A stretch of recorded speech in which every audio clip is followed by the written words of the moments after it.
Good evening, friends. Happy Sunday evening. I'm so sorry, you guys. We had some technical issues that made us late. So I appreciate your patience. Thank you for waiting for me. You're most kind. Hope everybody's having a good weekend. Hope you're all having, wherever you may live, hopefully your weather isn't as crazy as ours has been here. Hello, Ron. Hello, Butterfly Kisses. Hi, Cartomancy. Hi, Scott. Hi, Jackie.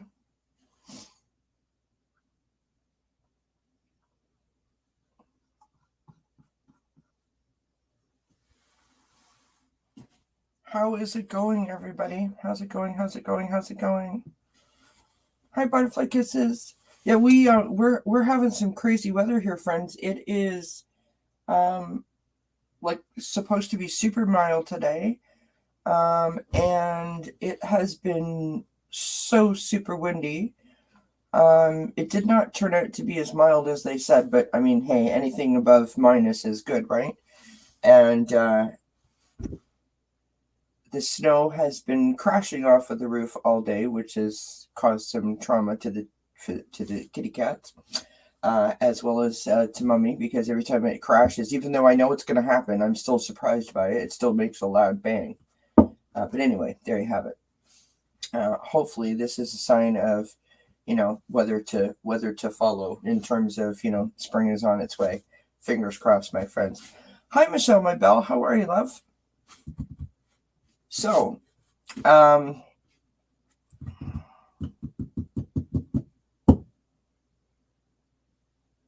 what do I have to report? Lots of things going on, actually. For those that care to know, of course, please don't forget to like, share, subscribe, thumbs up. I always forget to say that, so there, now I've said it. I could cross that off the checklist, as it were. Hi, Lauren. How are you, love?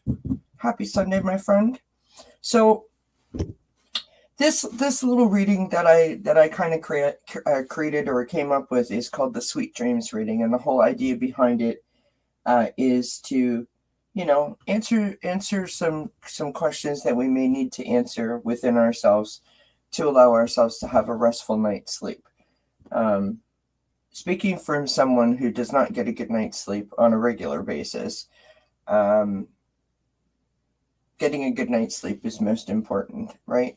And so this is just my little way of trying to assist with that process. Hi, Bronx Sage. Hi, Anna Banana. Good to see you guys. Thank you for being here. So, I got a bunch of cards out, and we will get started in a few moments with that. Hi, Janet P. How are you, love? Happy Sunday, my friend. So a couple of things. Hi, Faye. Thank you for being here, my friend. Good to see you. Happy Sunday. A couple of things I want to say. So, hi, Gypsy JJ. So a couple of things I want to share with you guys. So, you'll notice that there's a few weird, like, chats that are just popping up for me that you don't normally see. And in full disclosure, the reason why I'm doing that is because I'm not going to be here on Wednesday for our Achieving Wellness chat. The Achieving Wellness chat is the whole reason why dzncats exists, and it is very important to me. I am not missing it, but it won't be on dzncats. It will be on Allie, Heart and Soul Connected, at 6:30 p.m. on Wednesday, right? So normally you would get a notification for Wednesday night. It's not going to be here. I will still be here, but the show will not be here. It'll be on Heart and Soul Connected with Allie, and we will be doing a spiritual lingo, if you will, roundtable. So Sonia Rain Lee, Allie from Heart and Soul Connected, Adrian from Red Lentil Healing are going to help me break down some of the very common terms that we all hear every day in the different rooms that we travel to, in a way to assist us to understand how we achieve or how we get to like, for example, how do you find your balance? What does that mean? What goes into it? What is the information that we need to know so that we're all on the same page? And I thought of this idea a couple of months ago. I'm very excited that it's come to fruition, because when I started coming into the rooms and people were saying different words, I didn't understand what they were talking about. And so if I didn't understand, I figured maybe other people needed some assistance too. And so that's what this is all about. So I'm very excited about that. Tarot scopes will be up tomorrow morning. I'm here tonight, obviously, for the Sweet Dreams reading. Tomorrow, oracles and chat, I think, are at 1 o'clock. So for anyone who's interested in that, this is all Eastern time, of course. Tuesday morning at 8:30, I will be on with Jane the Seeker. And then, of course, Wednesday night, I'll be on with Allie at 6:30 p.m. So lots of good stuff going on. And then Jane will be back here this Friday for Think Spirit. It's Friday. And next week, we have Beneficial Tarot joining us for Think Spirit. It's Friday. So I'm very excited about that. I've not worked with Ben before, but he seems like, a lovely person. And I really enjoy his energy. So I'm looking forward to that. And then the following week, Kathleen J. Lightworker's coming. So we have lots of great people coming, lots of great things happening.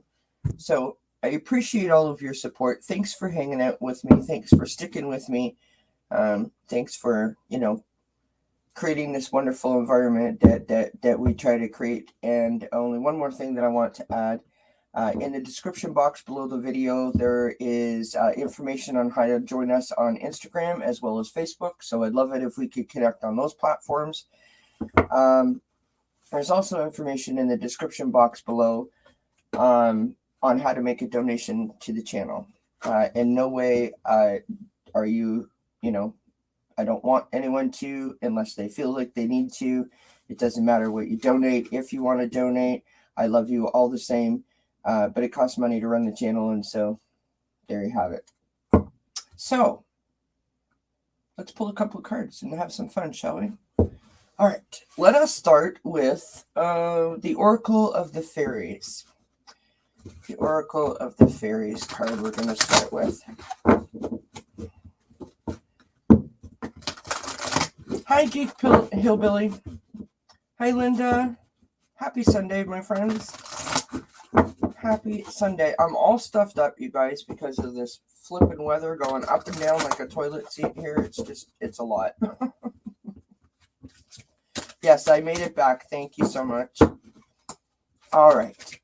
To get us started, we're going to pull from the Oracle of the Fairies.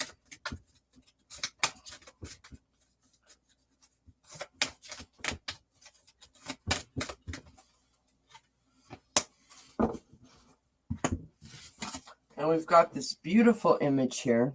Hopefully you can see that okay. I know there's a bit of a glare. There we go. That's a little bit better, I think. Beautiful. So, music. Listen carefully, for there may be a message in the music you hear. Music can lift your soul, rekindle memories, and charm fairies to your door. Now, normally, whenever I go live, oh, that's great. I forgot I had a cigarette going.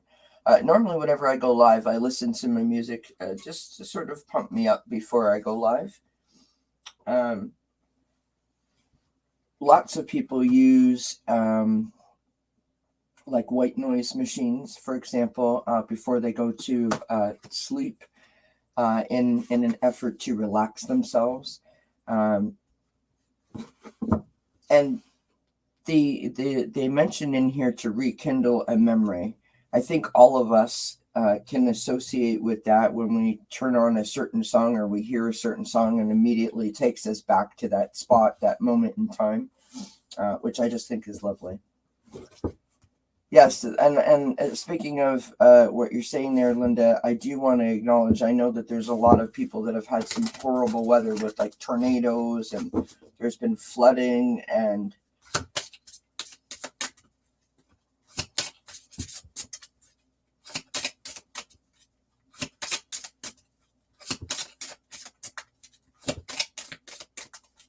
Oh, no worries, Gypsy JJ.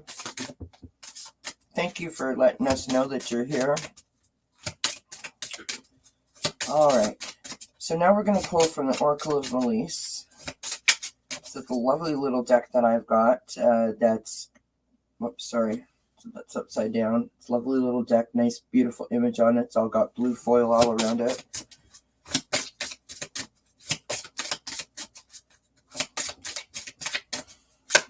All right. Beautiful. Love it. We've got love. Can you see that? Okay. Love. Message on the bottom of the card reads, love heals everything on its path. So transform your anger with the energy of love. Visualize a huge pink heart that illuminates the whole of planet Earth.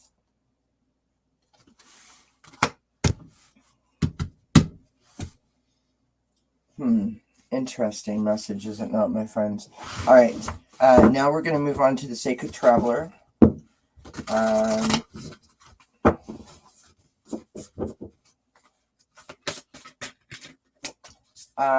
The love card, Scott. Hold on. If we don't have Leaning Tower of Pisa here, I'll pull the box out. There we go. Can you see that okay? The Oracle of Melisse by Marie. I'm probably going to mispronounce this. Ron would be better to pronounce this name. It's Marie Besnier. So B-E-S as in Sam, N-I-E-R. Yeah, that's it. The Oracle of Melisse is where the love card came from. Right? You can find that on Amazon.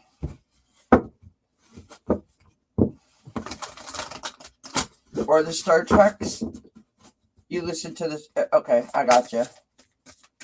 Well, you know what? Speaking of Star Trek, you actually just made me think of something. Geek Hillbilly.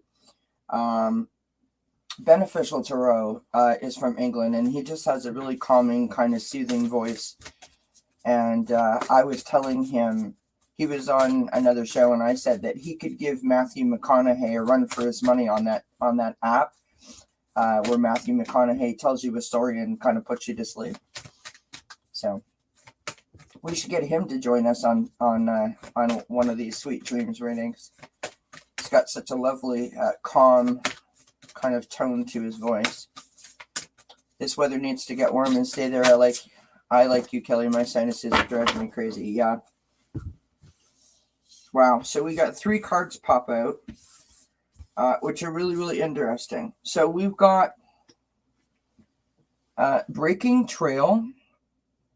A breakthrough is at hand. Breaking Trail. A breakthrough is at hand. We've got In the Flow. Everything is smooth sailing. It's a really, really cute picture. Santa, I believe. That's on his sleigh there. Yeah. Oh, yeah, you've had him on your show, Ron. Geek Hillbilly. My sinuses are running 2 marathons tonight. And then we've got Infinite Abundance. Abundance is pouring into your life. Fantastic cards. Fantastic cards. Okay, so now I'm going to pull one more, and then I'm going to whip some tarot cards out here. See if we can add on to this message. So this is from the Sacred Destiny deck.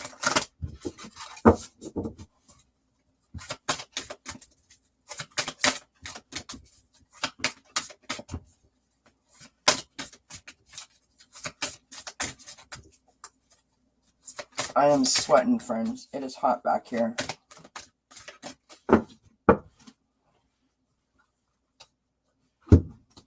I could get the card off of the deck.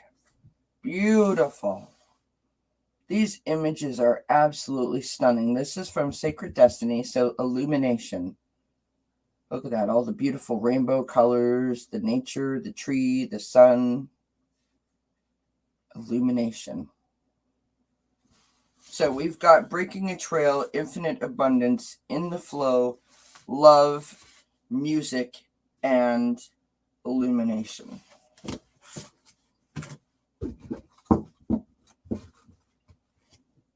All right. What tarot deck should we use? Let's use the White Sage ones, because for those that are interested, I'll show you this deck here. This is the tin that it comes in. White Sage Tarot. Really soft and pretty images, which I sort of thought were perfect for sleep. Let me just run these over the candle. Oh, thank you, Butterfly Kisses. So sweet. Yes, Jean, Sun Psychic Jean did a pet parade where you could submit your pet's photos, and so I submitted the 3 of them. Yeah, I might have to, Gypsy JJ, or get my husband to come back here and open up the patio door for me. Yeah, Faye, me too. Like I can breathe on one side of my head here. Oh, really, Geek Hillbilly? Wow. All right, so one card has already fallen out. Let's see what we got. Angels, ancestors, and spirit guides. What do we know tonight before we go to sleep? What is the message for the collective that we need to know tonight before we go to sleep? We've had 4 cards fall out. What do we need to know tonight before we go to sleep? Message for tonight. Wow, did you see that? All right, on the bottom of the deck, we've got the Hierophant. Can you guys see that? Okay, sorry, there's a massive glare. And Quincy's here. Oh, following Daddy, that's what he's saying. Okay, so the first card that we have out is the King of Swords. Or get him to take my sweatshirt off, Gypsy JJ, really? Then we have the Emperor. We've got the Justice card next to that. I'm just showing you guys while I get them all set up here. We've got the 2 of Pentacles. Up next, we've got the King of Wands. And we've got the 3 of Pentacles.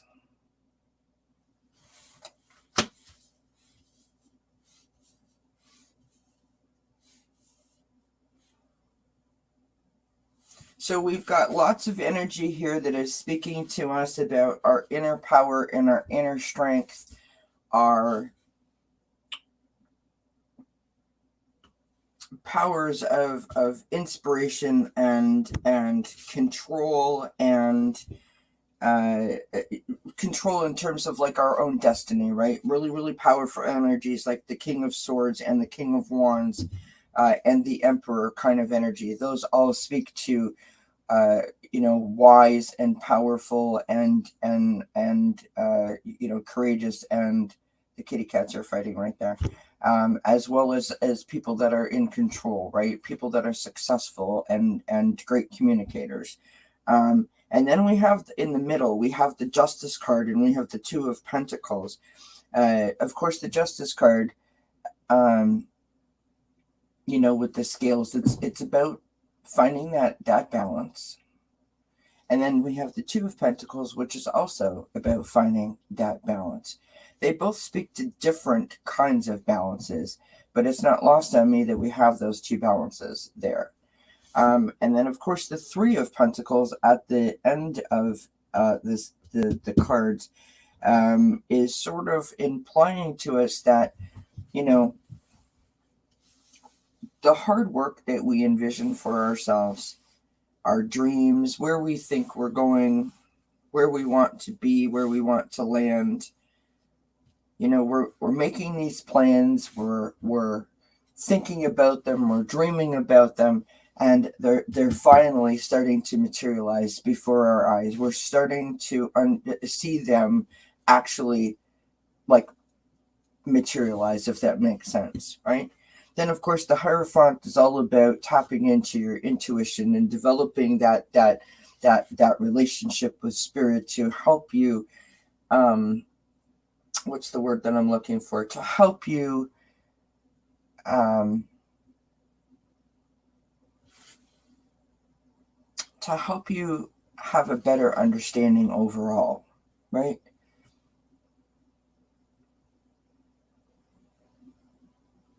Two programs for you to get, Kelly. Destroy Windows Spying, DWS, and the Windows 11 deblotter, both freeware. Yeah, my husband's in the chat there, Geek Killability. I have, like, it's like talking a different language to me. He's in the chat. He's my tech advisor. He is my, he's the one that understands the language that you're speaking, my friend, is what I'm trying to say. I do appreciate your tips, though. Geek Hillbilly is a computer guru, from what I understand. Hi, Herc. How's it going? And yeah,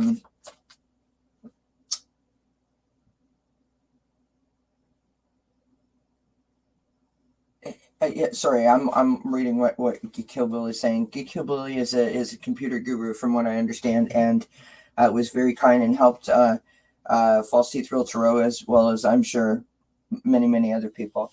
And that was very, very kind of him. So, all right. What the Geekanese, I love that. How are you, Herc? Yeah, so Scott and Jay and I were on with Jane the Seeker this morning at 8:30 this morning. All right, so we've got this. Sorry, I'm bouncing all over. Hi, Sophie. How are you feeling, my love?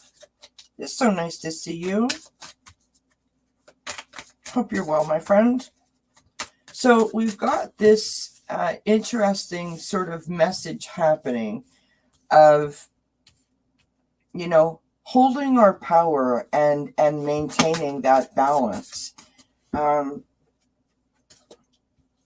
I'm not saying anything different than every other reader that I have heard in the past 2 weeks to a month, talking about our need to hold on tightly, because the ride is about to get bumpy. And it's difficult for anyone in this time. Equally difficult, or more so difficult, I would dare say, if you are an empathic person.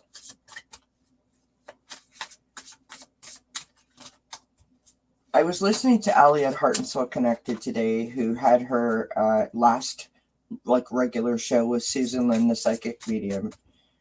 And something that Susan Lynn had said made me then say that, just in the chat, that the burdens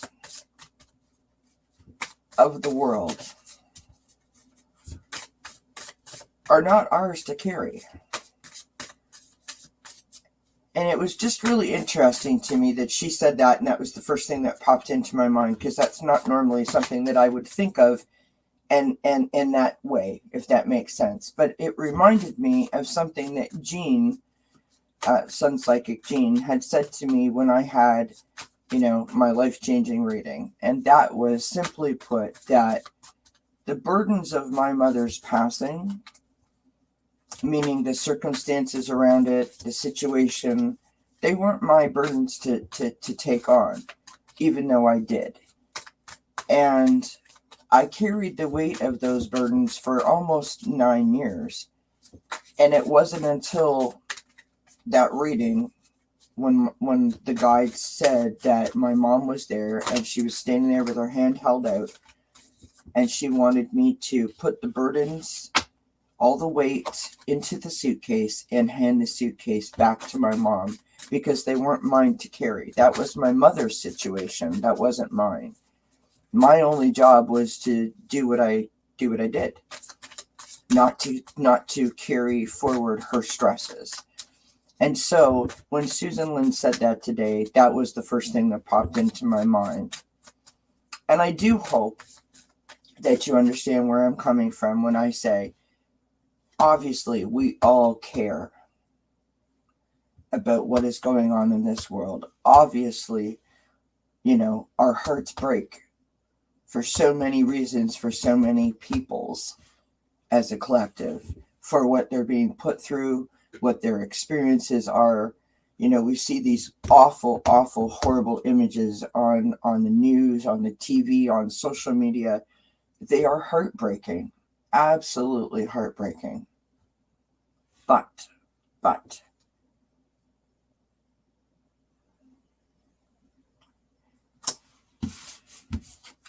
and this is where the balance comes in, right?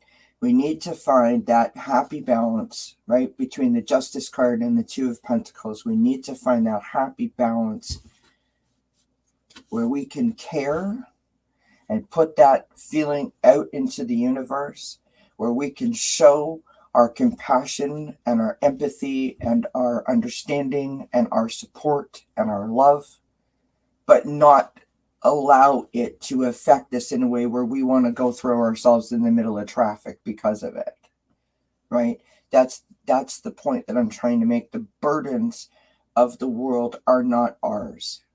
The only way that we are going to be able to move forward in this sort of fight for common justice and people justice, really, is to remain in our power, to stand in our power, right? To stand up tall with your head held up tight, and allow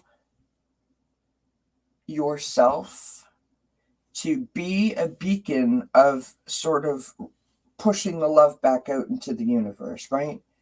I think of like the in the Light Seers deck, you have the Six of Wands, where she's standing there tall and she's got her arms raised up, looking up at the lights, right? Looking up at the sun, looking up at the sky, allowing all of that to pour into her, letting it circulate through her and pushing it back out into the universe. That's our job. That's our responsibility. That's what we're supposed to do. Not take on the burdens of the world and try to fix what's going on in Ukraine, because we can't. It's not in our power. If that makes sense.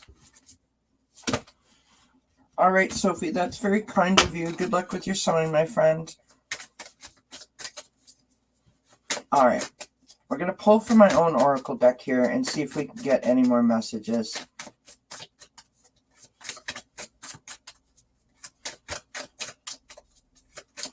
Hi, Jane the Seeker. How are you, my friend?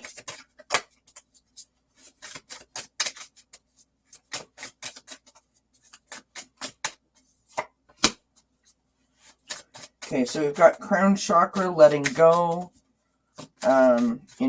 Your spirituality, your enlightenment, knowing who you are, which I'll speak to, in my opinion, the Hierophant, and of course, everything that I just said.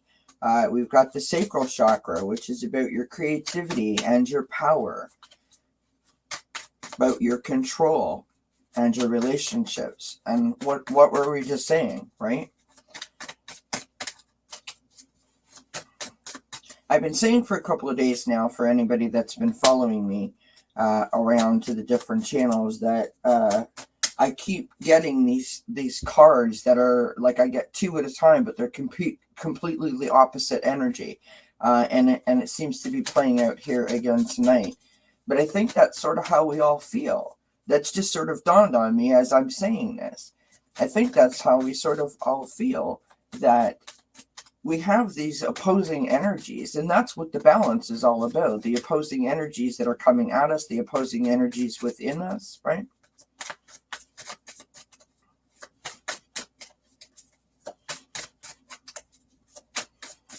Yes, Lauren, yes.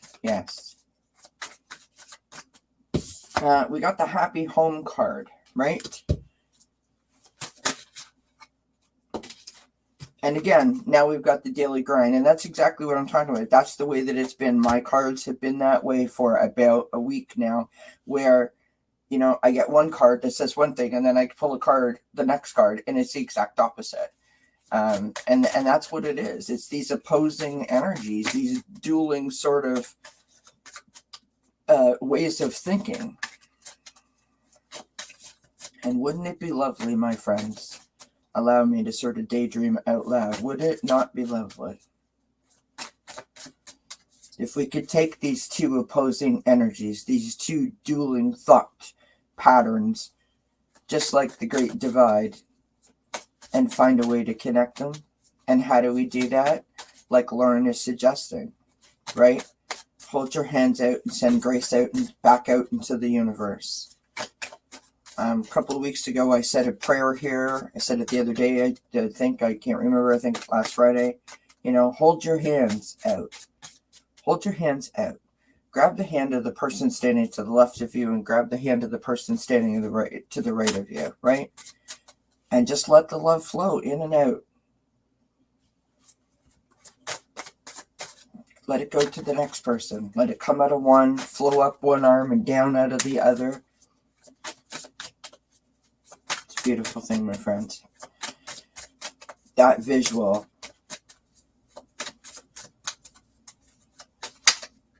almost brings tears to my eyes. That circle of friendship, that circle of love, that circle of unity and harmony. Hi, Mama Bear. Happy Sunday, my friend. All right, let's see if we can get some more cards. Wow. Opposites attract. What did I just say?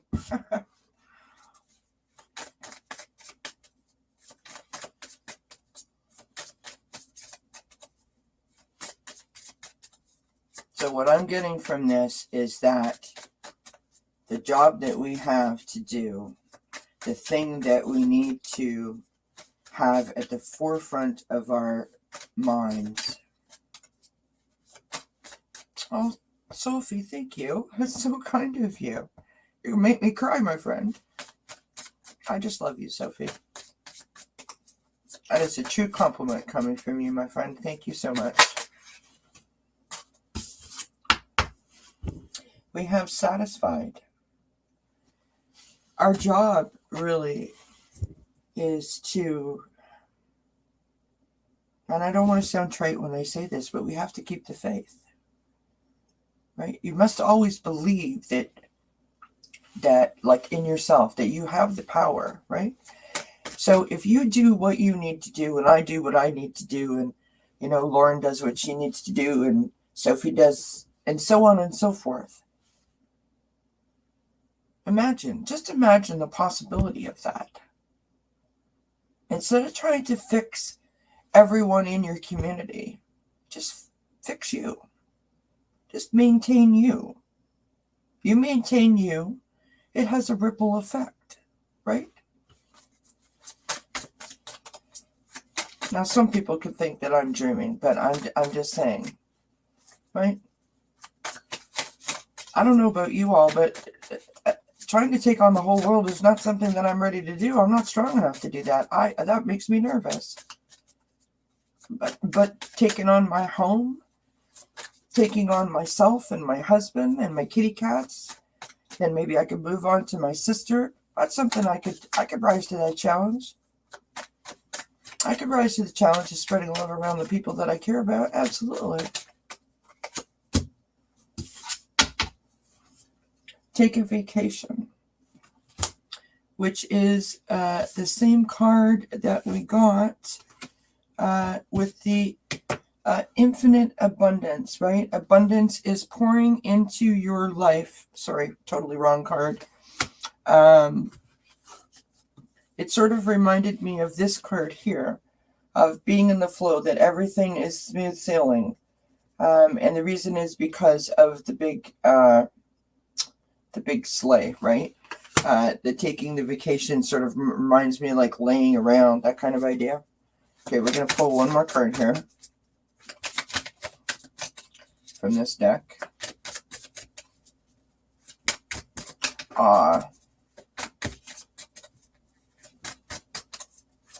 Y'all are so kind, so sweet. Okay, so I said one card and I got two. You can't make this stuff up. I told you guys. It's all about the opposing energies for me. It's like I'm all about yin and yang. We have the emotional scale. We have joyful. And I could not make this up. This is what I want you to remember before you go to sleep tonight. I want you to remember, we're not done yet. I'm just saying, I want you to remember joyful. I want you to remember excited. I want you to feel cheerful, hopeful, optimistic, even a little bit playful, even a little bit daring. And we have boss. Stand in your power and be your own boss. Stand in your own power and be your own boss. Look after you. When you look after you and you're okay, then you can look after the next person, and so on and so forth. Beautiful, my friends. All right. Let us continue. All right. From the Animal Spirit Wisdom deck.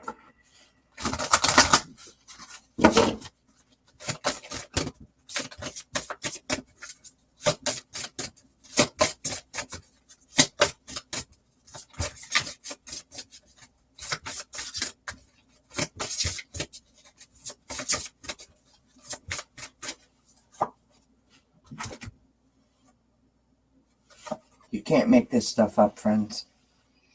We have Frog stepping into your power. Be your own boss.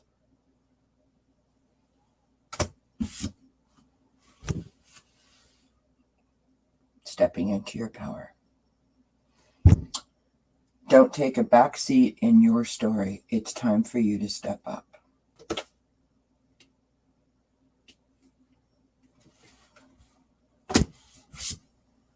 Beautiful. Beautiful.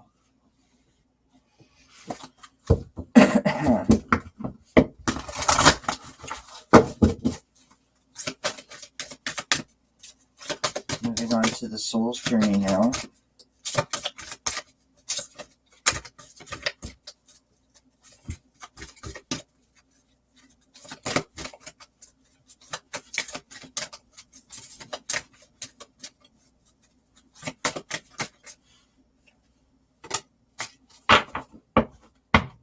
Oh, that's beautiful, Lauren. Good for you, my friend. Good for you.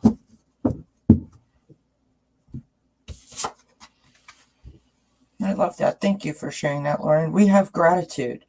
I am thankful for this life and the opportunities that it presents. You know, and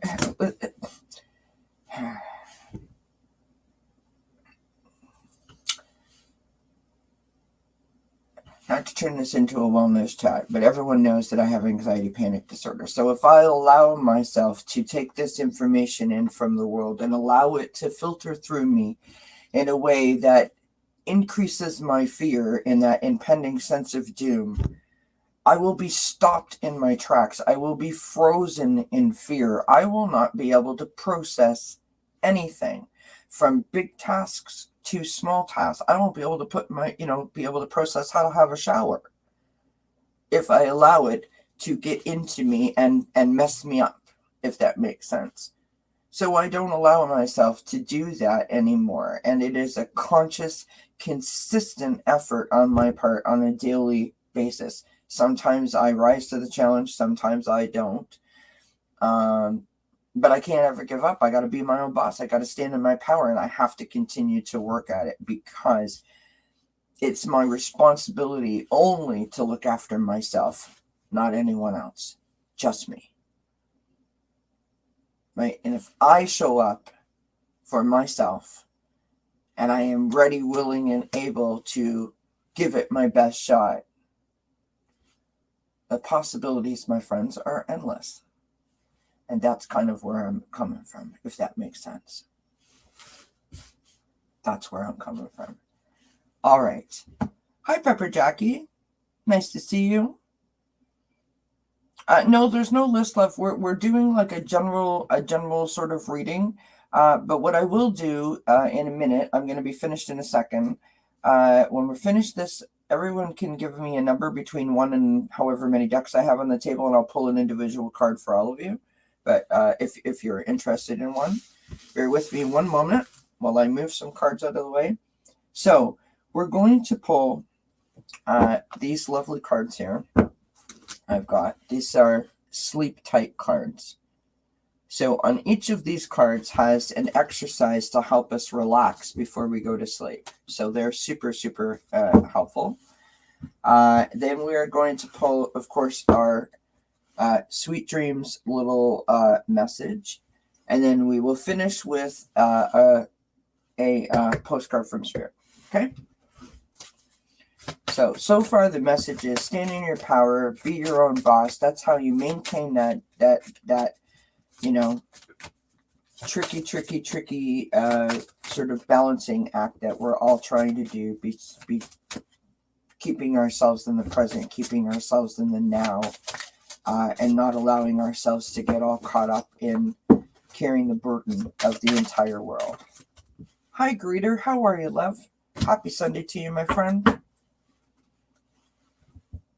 Oh, thank you, Spirit. This is beautiful. Caress your face. I take care of myself. So these messages are a little bit long. So here we go. Okay, friends? I'm actually going to light a smoke.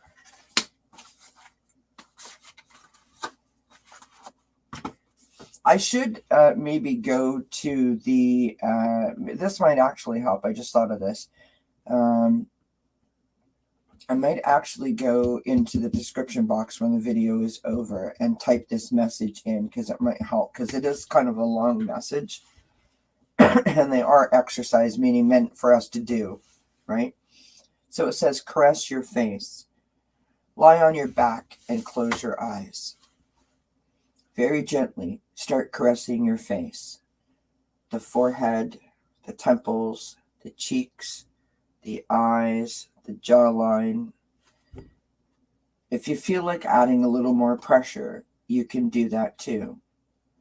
After a while, relax your hands and continue by trying to visualize your face softening even more.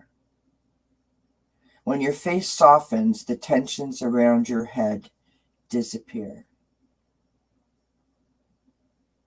And you can rest easily knowing that I take care of myself. What did we just, we just talked about that for 10 minutes. Beautiful.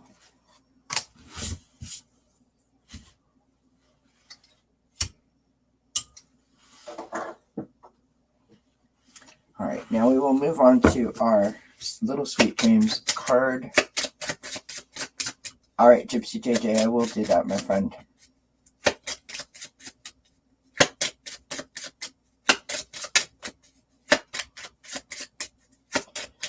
You know what? One night I'm going to sit here when I have time and I'm in the right frame of mind, and I'm going to play with one of these trolls. Yes, I do, Geek Hillbilly.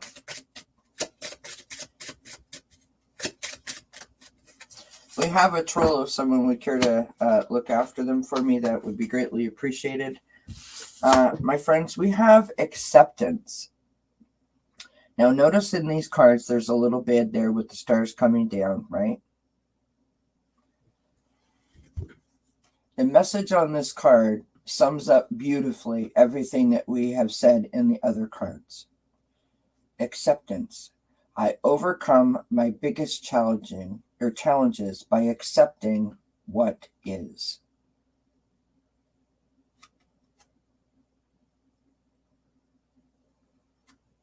Thank you, everybody.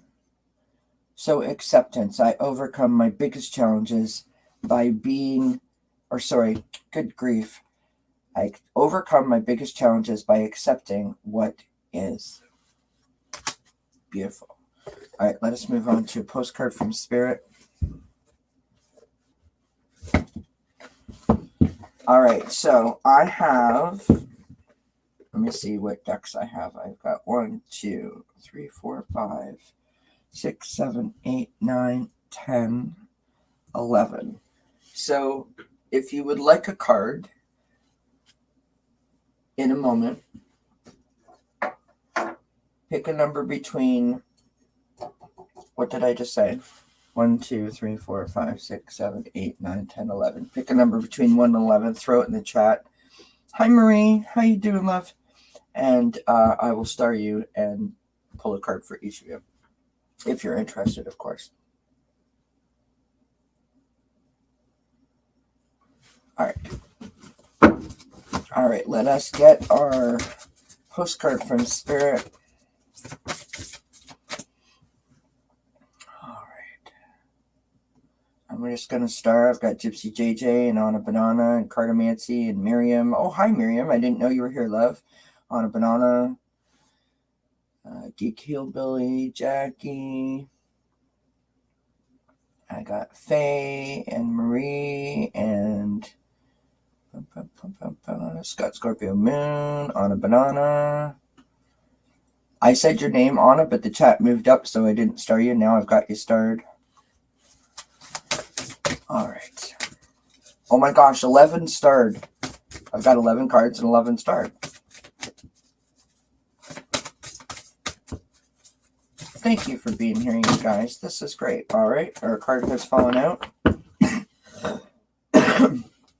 And how beautiful is this? Hopefully you guys can see this. So this is the back of the card. Look at the angel on the back of the card. Beautiful.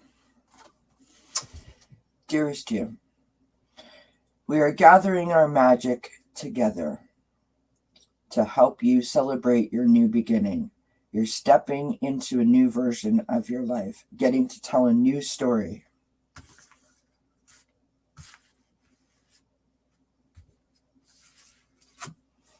Which reminds me of one of the first cards that we pulled, which is Breaking Trail. A breakthrough is at hand. Right?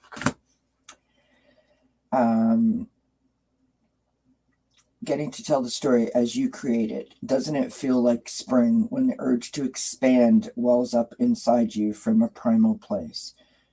The form of what you are growing has yet to take shape, and it is exciting to experience this new and fresh beginning. It's normal to feel both push and push back when entering any kind of new relationship. It's okay to admit you don't really know what to expect. What you can know is it's time to dive in and allow that new version of life to take shape through you on behalf of your partner in life, which is Spirit. You have made it to a new level of awakening and contributing, and we are so excited to see where this will take you next. We are so proud of you. Beautiful. Beautiful. Absolutely beautiful. I have total goosebumps, total chills. Absolutely beautiful. All right, let me just get this out of the way so I don't get myself confused with the decks that I've got going on here. All right, we're not using those ones. Okay. Here we go. So I'm going to the starred comments now. So if y'all say something and I don't acknowledge you, I'm not ignoring you. Just I can't see both at the same time. Actually, I probably could. Yes, I can see both at the same time. But I'm nowhere near where y'all are. So we're going to start with Gypsy JJ and card number 7. So 1, 2, 3, 4, 5, 6, 7. All right. So for Gypsy JJ, this is from the Sacred Destiny Oracle.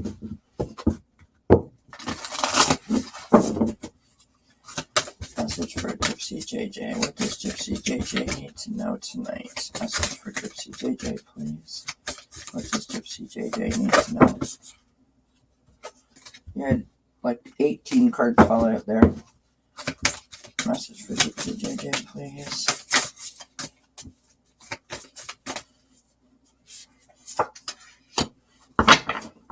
Beautiful.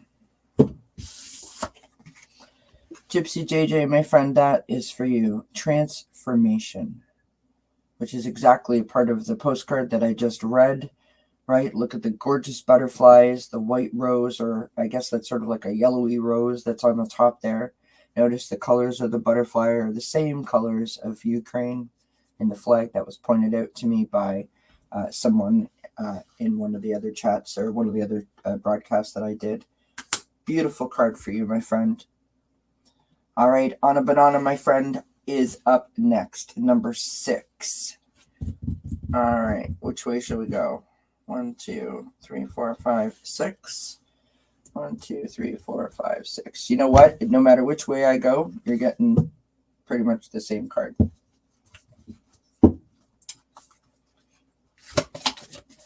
Message for Anna Banana, please.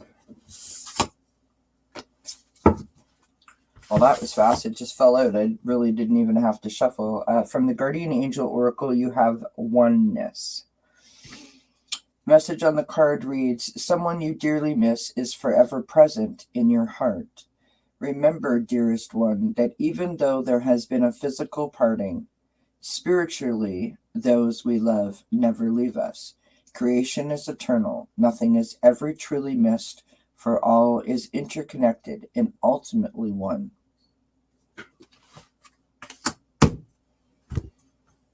For you, my dear, sweet Anna Banana.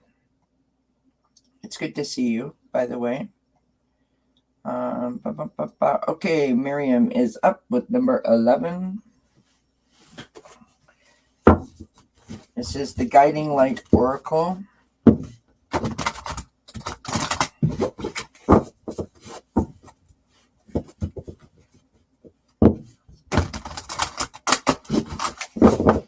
My arch nemesis when it comes to shuffling. Everyone knows. So that's the deck of cards. It's massive. They are gigantic next to Kelly's hands. We just don't see eye to eye in the shuffling department. Quincy has joined us on the chair. All right. Message from Miriam. Please, what does Miriam need to know? Message from Miriam.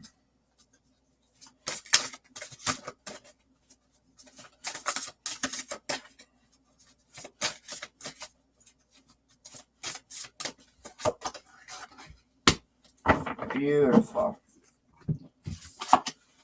Miriam, you have this gorgeous, absolutely stunning image here. Sorry, I know there's big glare. Dream come true. Your dreams are coming true because you stayed true to your heart's desire.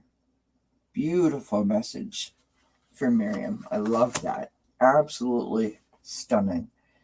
All right, so we have Cartomancy Mesquite.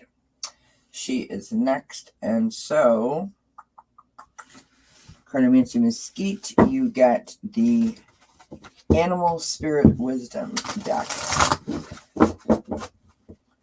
All right, message for Cartomancy. What does Cartomancy need to know, please? Message for Cartomancy. Message for Cartomancy. What does Cartomancy need to know tonight? Message for Cartomancy.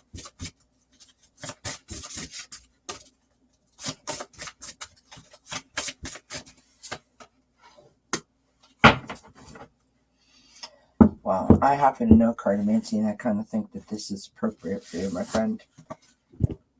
You've got horse. Free spirit. Give yourself the space and freedom to express your creativity. Horse, free spirit. Give yourself the space and freedom to express your creativity. And I know that you do. I think that that's a message to tell you not to stop, my friend. That's what I think. All right, we have Scott, Scorpio Moon, number 4, up next. That's 2 cigarettes I've burnt now. I'm not smoked. But hey, I guess that's the way to smoke them, right? All right, for Scott, we have the Sacred Traveler by Denise Lynn.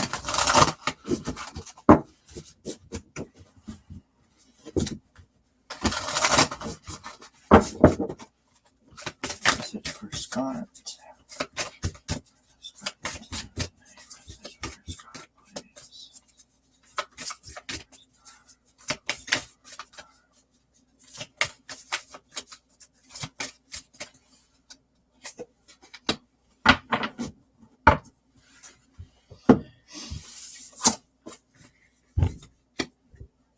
Scott, we have taking shelter. The answers are within. Taking shelter. The answers are within. For you, my friend. All right. Next up, we have Marie. Marie is the Zodiac Moon deck. This is one of my favorite decks because I love a card that's got lots of messages on it without it being like a postcard from Spirit where it's really long, if that makes sense. And the images on this deck are stunning. Message for our friend Marie. What does Marie need to know? Wow.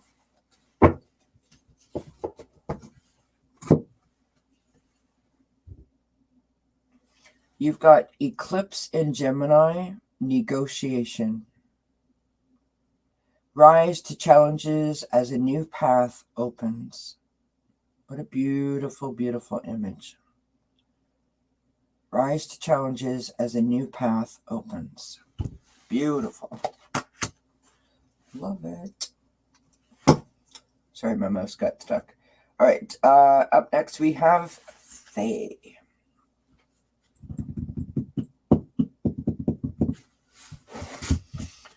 Faye has got the Oracle of the Fairies.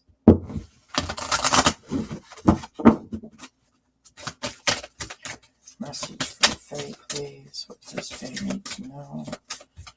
Message for Faye. Beautiful.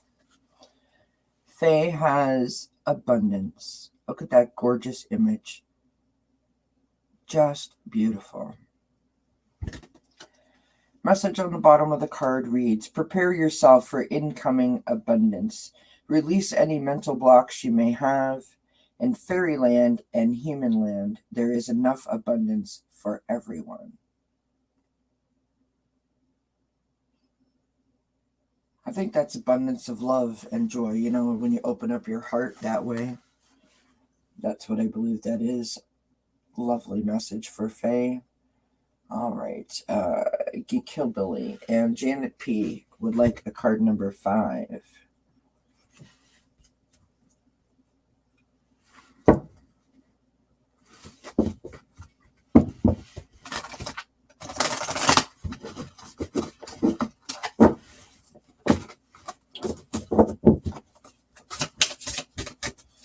All right, for Geek Hillbilly, what is the message for Geek Hillbilly? Please message. Whoop! Wow, that came flying out. Geek Hillbilly, this is for you. You have relaxation. Just chilling, relaxing, loving yourself up, pampering yourself, giving yourself that time to process, you know, rest, rejuvenate, all those lovely things. I think that's beautiful. All right, we have Jackie up next. And yes, I'm going to go with this one. So Jackie, I've got the Soul's Journey Oracle for you.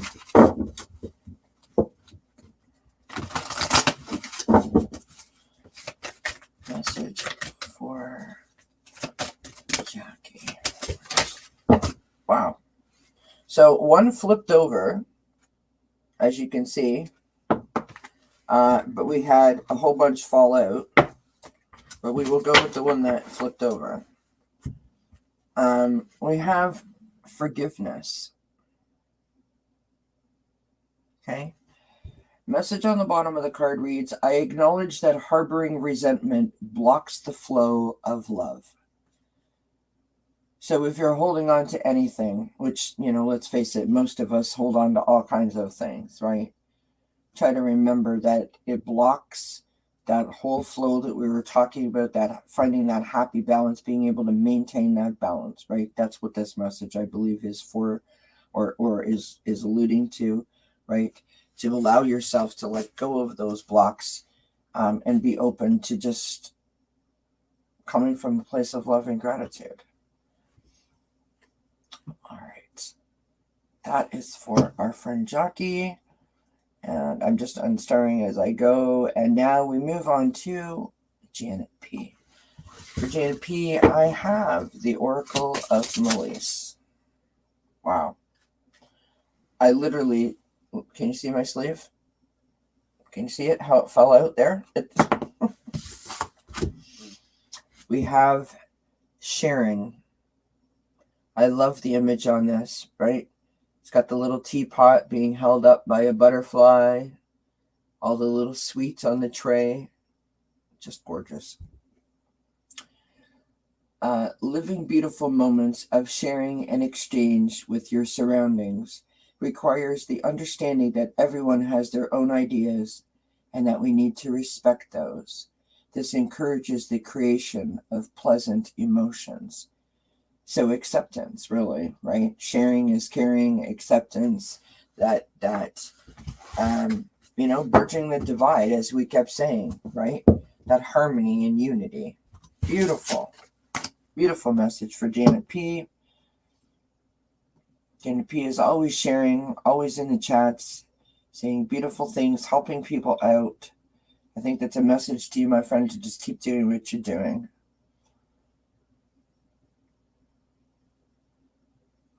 Michelle, my bell would like a number 8.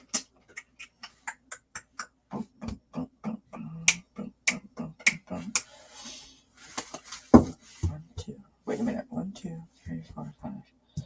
Yeah, 8. Aw, thank you, Miriam. That's very kind.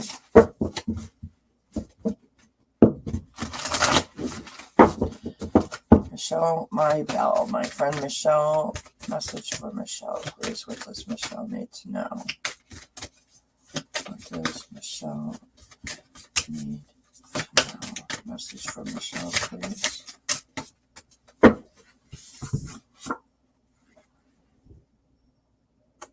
Beautiful message for you, my friend. We have ascending the mountain. Keep going forward. Ascending the mountain. Keep going forward. Beautiful. I don't know about you all, but when you get a card that tells you that you're on the right path, it's like a beautiful thing, is it not, my friends? Love it. All right, let me now light a smoke that I actually will smoke, since we're past our 1 hour mark, and I feel that that's okay because the last one I didn't. I will take a drink. I will read some comments. All right.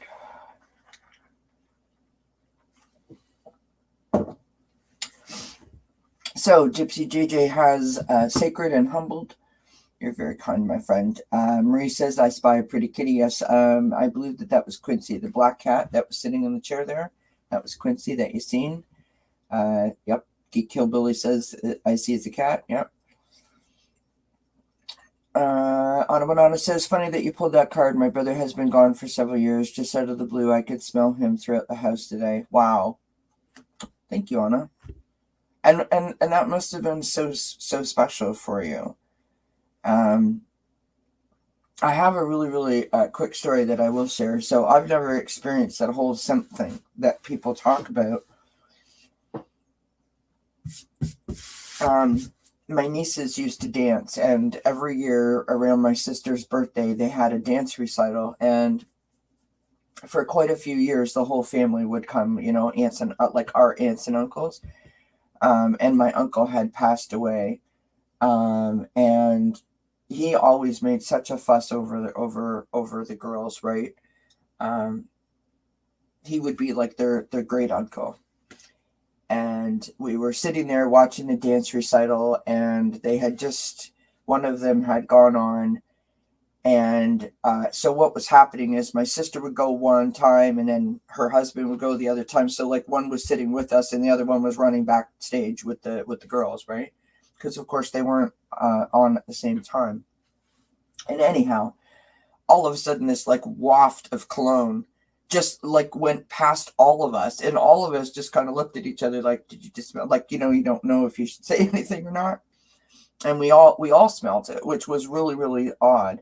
And of course we just assumed that someone else must be wearing the same cologne, until my aunt, his wife, told us that that cologne hasn't been made in like 10 years. So there you have it. It is such an amazing experience when that happens, right? Because, you know, you can excuse a lot of things. Oh, I found a dime. But that's a little hard to explain away, right? All right. You are welcome, my friend. Scott says, awesome. I have that one. We'll pull the cards you pick to meditate on tonight. Excellent. Good stuff, Scott. DQ Billy, it says about the perfume and Chanel No. 5 perfume and fresh brewed coffee. Lovely. And 2001 dated dimes all over the place. I love that. Hi, MK Karen. How are you, hun? Let me know if you want a card. Pick a number between 1 and 11, my friend, if you haven't already done so. And I'll pull a card for you. I've told this story quickly before to the dime thing. So I had a cousin who passed away, and a year later I had another, these are both first cousin, pass away due to depression because of the first cousin passing away. And my sister had gone and got had a reading done by a really well-known medium in our area, and both of my cousins came through for my sister as well as our grandfather. And my grandfather was quite a unique individual to us because he was our grandfather, but he really wasn't a unique person of that time. He was a strong man, silent type, you know, man of few words. He showed his emotions in different ways, but you knew that you were loved, right? And one day, so my sister had told me about this reading, and there was something in there about our grandfather was in the kitchen with her and basically heard her, like, you know, swearing or something like that. Anyways, it was kind of funny, right? And we were laughing about it and saying, like, now you're going to have to watch what you say because Papa's listening, right? Ha, ha, ha. Anyway, like the next day, I'm at home and I'm doing laundry. And we had a 4-bedroom house, and we converted one of the rooms because honestly, it was like the size of a broom closet. I don't even know how they could call it a bedroom because there was no room for a bed. But we converted that into one big bedroom for ourselves, right? So we took 2 bedrooms and made it into one. So I had 2 doors to my bedroom. So I had the linen cupboard, you know, where all your sheets and towels and bedding are, and then the 2 doors to my bedroom. And I'm walking back and forth. I've got the laundry basket on the bed, and I'm walking back and forth putting stuff away. And I mean I walked past that threshold between the hallway and the bedroom like 10 times. And on the last trip, 3 dimes in a row, like perfectly in a row, lined up right on the seam of the carpet between the bedroom and the hallway. And I know that they weren't there before that because I walked back and forth like 10 times, right? And I instantly knew that was, you know, representing those 3 people. It's beautiful.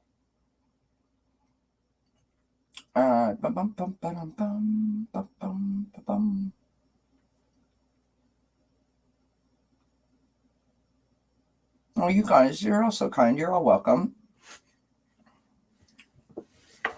All right. Hi, Debbie. Nice to see you here. Welcome, my friend. Thank you for being here.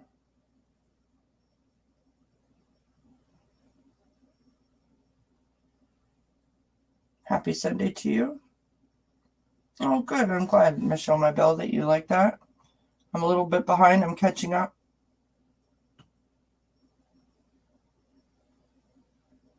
Aw, thank you, Scott.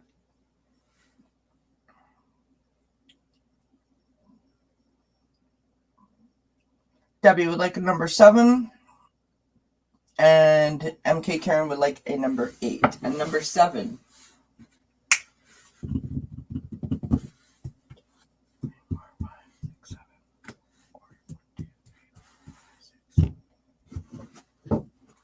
All right.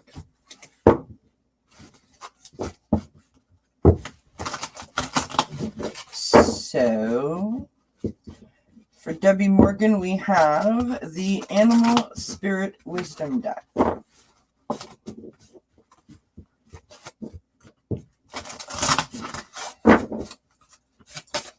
Message for Debbie, please. What does Debbie need to know?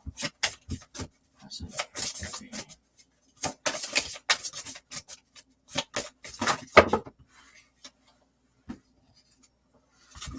So we had a whole bunch fall out. When I say a whole bunch, we had 4 fall out, but we will take the one that was on the top of that, which is a gorgeous, gorgeous, gorgeous card. We have Hair, which is strength. Message on the card reads, take time to make clear decisions. Bring awareness and light to the situation. So, just reminding you to remember to stand in your power, right? And if you have a situation that you're trying to process, this is just a personal thing that I'm going to add. Try to always remember to be proactive, not reactive. So allow yourself the time to process something before you react to it. Beautiful. And now for MK Karen, number 8.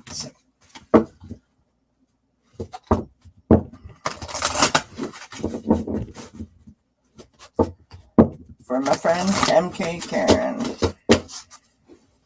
who, by the way, I'm very happy to see. I love when my friends come to visit.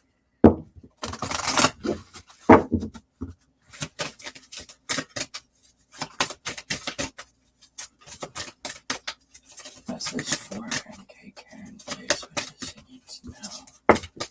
Wow. What have we been saying? Well, I don't know that you know this, MK Karen, but the whole reading that we did was all about finding balance. And you've got, this is from the Oracle of Fairies, find balance.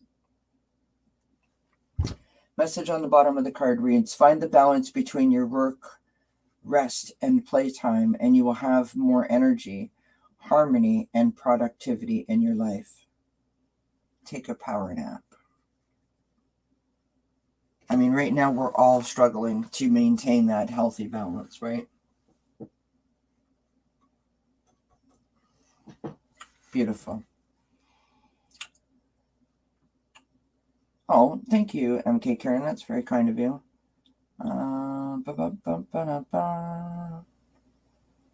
Faye, that is interesting about the pennies.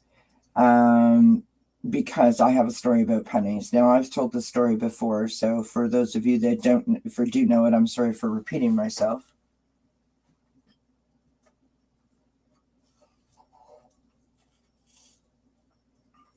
And in full disclosure, I must say that coming up at the end of this month, I'm going to tell a whole story here, which I didn't plan on telling, but since we're here and we're doing this, why not? So if you will all indulge me. March 26th will mark the 10-year anniversary of my mother's passing.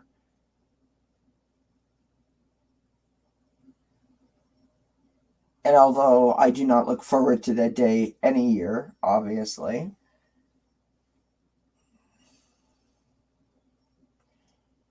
for the first time in 10 years, I think I'm going to be able to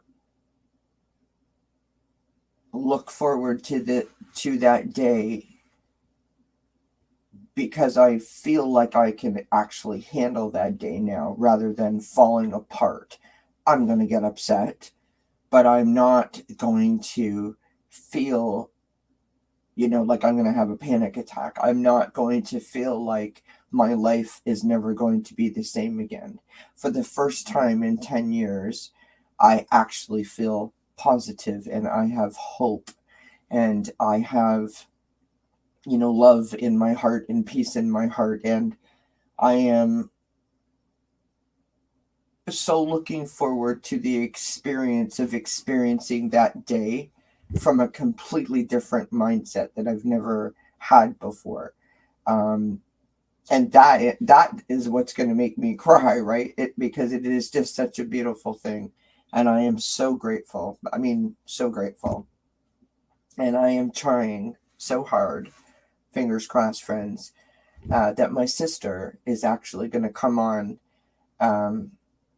the Achieving Wellness chat that will happen on the Wednesday, which is the 23rd, which is just, so we're just going to celebrate our mom. And I thank Scott for the idea of it, actually, because he did it on his channel. And I thought that we could just talk about our process together, our healing together, how we've supported each other. Because I think that there's some great information and some great lessons in our personal story for other people to hear. And I think it'll be very healing for the both of us to be able to experience that day from this new sort of perspective that we haven't had before. So there's that. Now, here's my penny story. My mother died in March, and in November she was hospitalized. One of her lungs collapsed. And of course we all rushed to the hospital. And while I was waiting for my stepfather in the parking lot, or I was waiting in the parking lot for my stepfather, he drove up, and I went to the car, and I stood on the outside of the car door through the car window talking to him. And when he went to get out of the car, I sort of backed up with the door between us. And when he stepped away, I closed the door, and I noticed there was a penny on the ground, so I picked it up and put it in my pocket.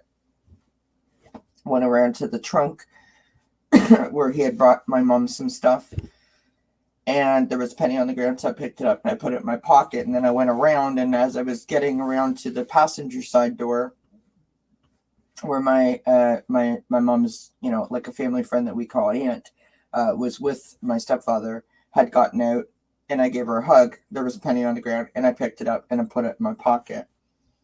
And I went in the hospital, and my mom was still in the ER at that point. It had been like 2 days that she had been there. And my mother asked to speak to me alone. And everybody left the room, and I was like, I got in real close, and I was like waiting for some big message from my mom. And she's like, now listen. And so she told me what she had to tell me, which was quite funny. And I said, Mom, I found 3 pennies outside.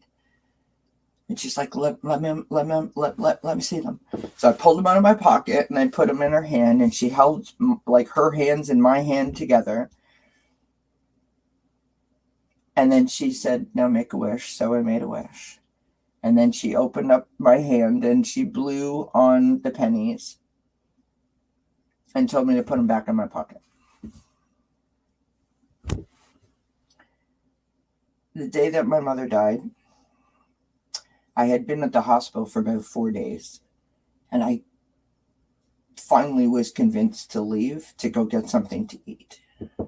And of course I left, and as soon as I left the parking lot, they called me and said that she was gone. And so I came back, and I met my sister in the hallway, and of course, we cried and we hugged and whatever have you. And then we all went out to the parking lot where all of our cars were. And I reached into the passenger side of the car to get my drink and my cigarettes. And there was a penny on the passenger side floor mat. I find pennies all the time. And they don't make pennies here in Canada anymore, so I think that's interesting. That's my penny story.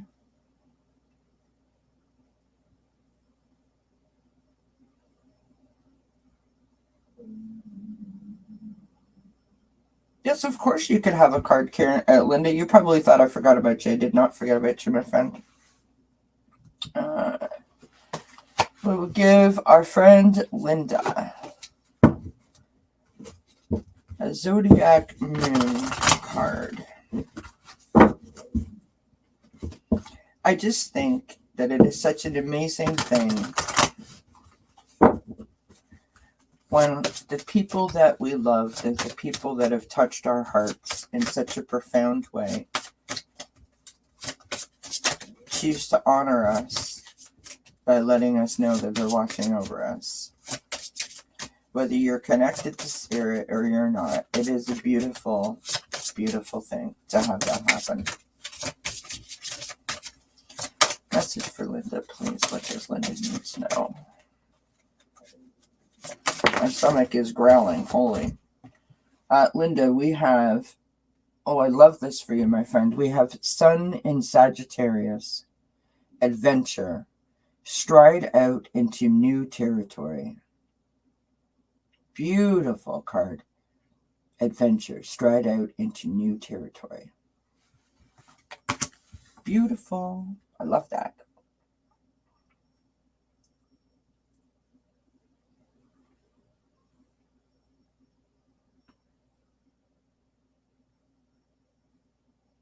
It absolutely does, MK Karen. Listen, it's not weird at all, Faye, that you don't remember those dates.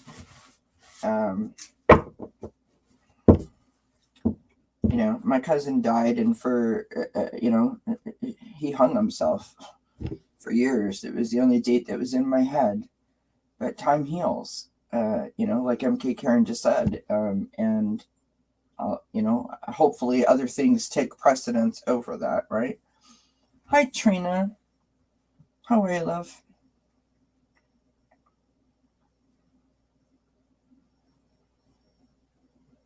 Yeah. I do have another penny story. So again, this is in my old house. I'm making the bed. I don't know. There was something about that room and laundry that made these things occur for me.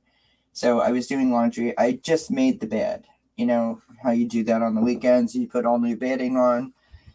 I just made the bed. So there is no way that this was, anything but spirit.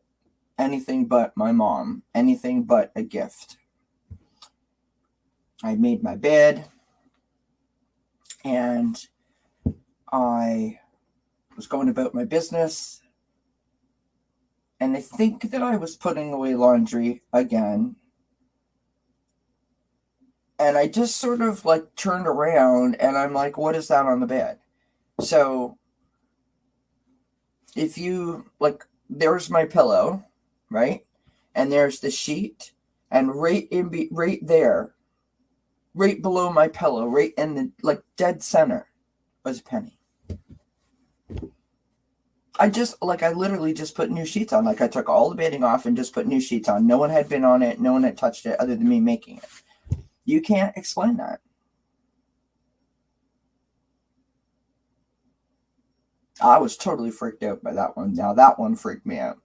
Now here's an interesting question for you. When you guys find those types of gifts, whether they be feathers or pennies or whatever, what do you all do with them?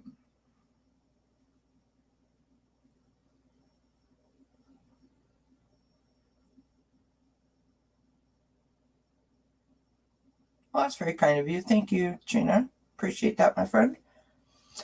I pick them up. I say thank you. And I try to leave them as close to the spot as I found them in. But they seem to always happen around like the same areas for me. Like they don't, it's not like they're everywhere. Do you know what I mean? So I have like little dishes, right? And I'll like, put it in the dish. So at any given time, you can find a bunch of dishes in my house, like not dishes, but like tchotchke kind of things, right? Like candle holders or whatever that have like, all kinds of change in them. And that's the change that I found, right? Oh, that's cool, Cardamancy. I love that. Yeah, it's just, I just think it's such a wonderful thing when our loved ones gift us and let us know that we're on their mind, and that they're thinking of us, or giving us a message or whatever the case may be. And I think the best part is to not question it. That when it happens to you, that you just sort of, it makes your heart smile, and you just say thank you, right?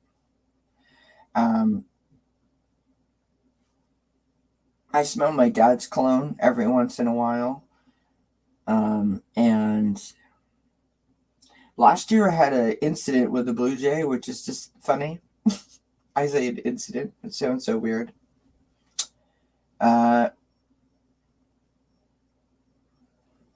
Actually, Debbie, that's not true, love.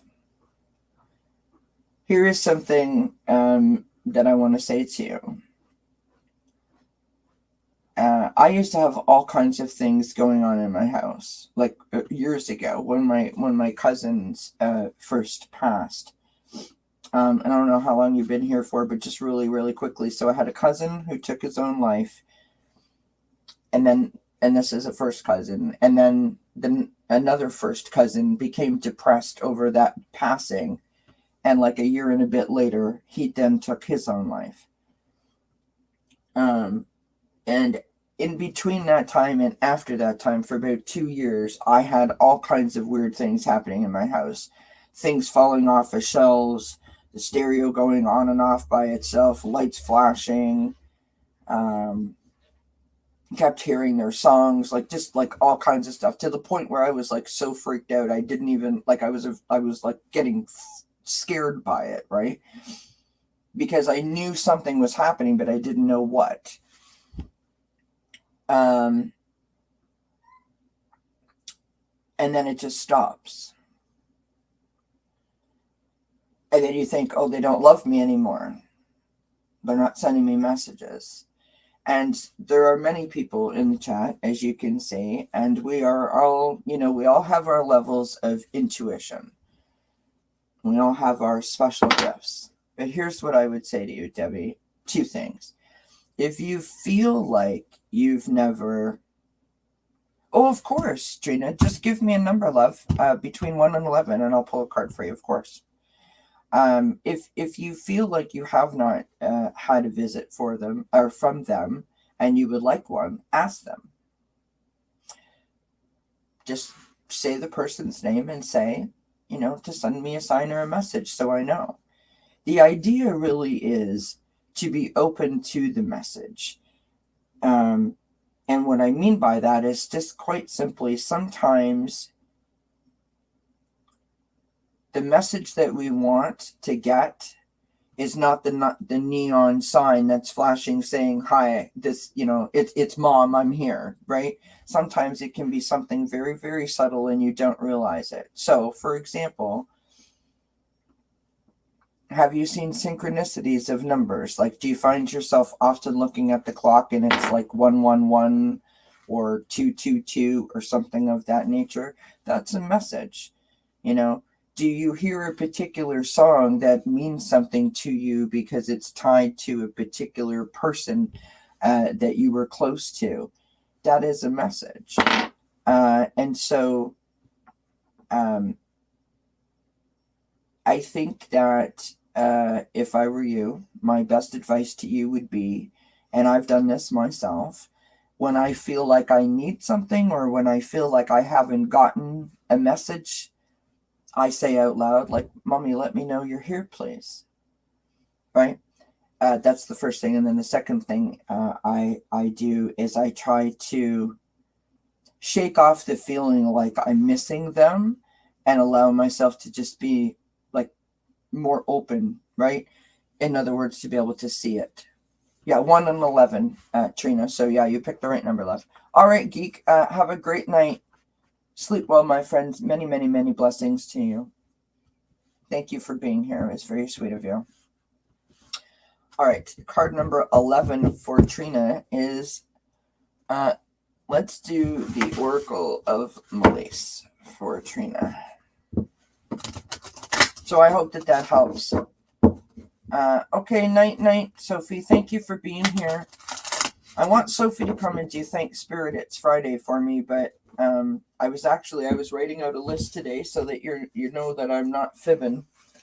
I have a list of the people that I want to come, but I'm into April, so it seemed like a little premature to be inviting people. I don't know if Sophie can do that though at that time, but I'll send you an email, Sophie, and we'll figure it out. I think you would be great on my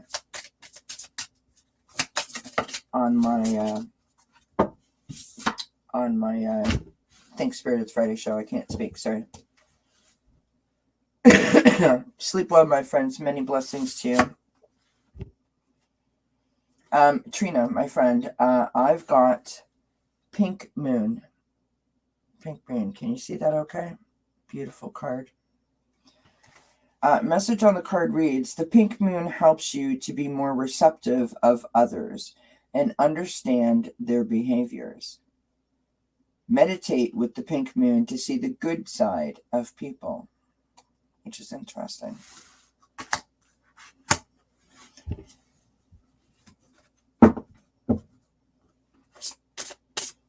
Beautiful. That's interesting. Yeah, Mark has had an experience where someone has touched him before. Oh, good. I'm glad. Thank you, Trina.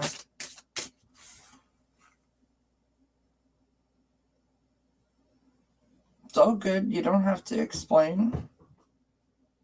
Not even the animals. Yeah. Yep. I used to when we first got married and bought our house. Oh, sweet dreams, Lauren. Thank you for being here, my friend. Really, really quickly, and then I'll let you guys go. When we first bought our house, we got 2 cats, right? Virginia and Dakota. And unfortunately, Dakota developed a horrible disease. He was just, like 14 months old, and we had to put him down. Or he was going to die of it. So for months and months and months and months and months after that, I could feel him when I went to bed. Like literally, I was laying on the bed, and I could feel the cat's like indentation walking up towards me, but there was no cat there. So I just think that that's interesting. All right.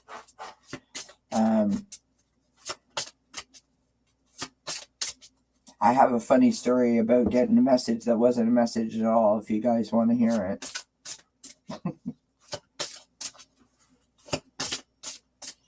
Okay, you guys tell me if you want to hear the funny story about a message that I thought I was getting that wasn't a message, or do you want to hear like a total 100% no holds barred message? You all tell me which one you want to hear.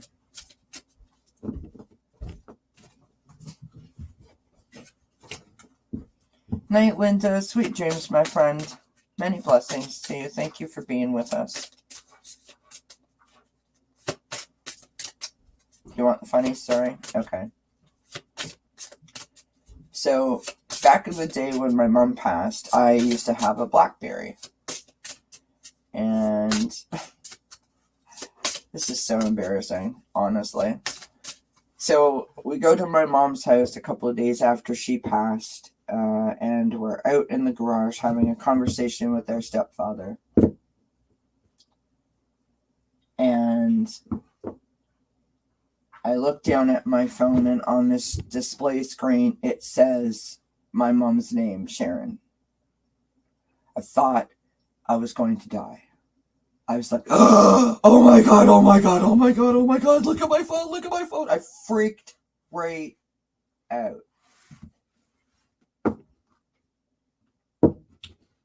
Until Mark reminded me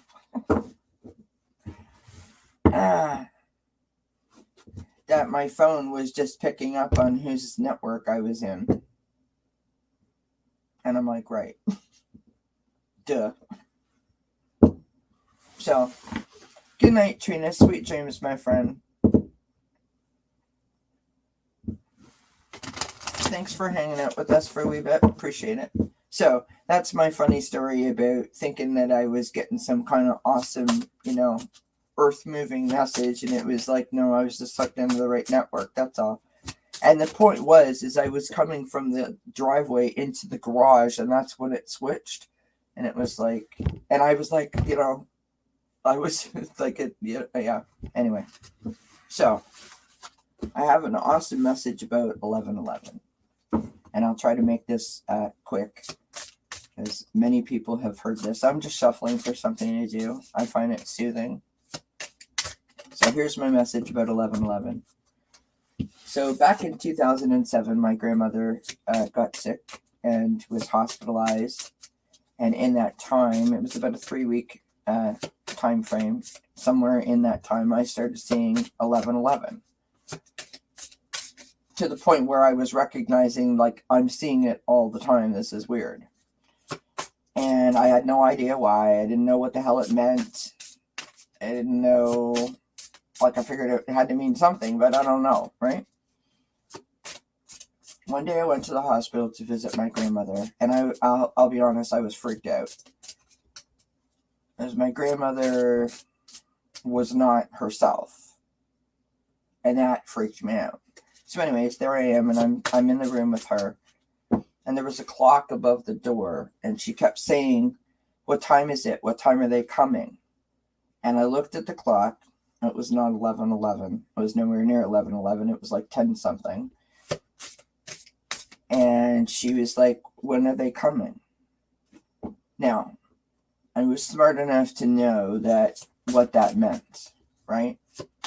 So, anyways, moving on. I'm at home. I get the phone call that my grandmother has passed. And it's about 1:20 , somewhere in that range. So I am hell-bent, dog with a bone, find out what time Nana died, because it's got to be 11:11. That's why I keep seeing it. Or 1:11, I mean. That's why I keep seeing the ones, right? Here in Canada, you can't get a death certificate for whatever reason with the time on it or some darn thing. That's what I was told. So I was like, okay, fine. I still keep seeing it, right? But it doesn't happen every day. It doesn't happen all the time. It goes in fits and spurts. So for like 2 weeks, I'll see it every day, 3 times a day, 11:11, 1:11, and then, 11:11 or 1:11 at night. And then I don't see it for another 2 months.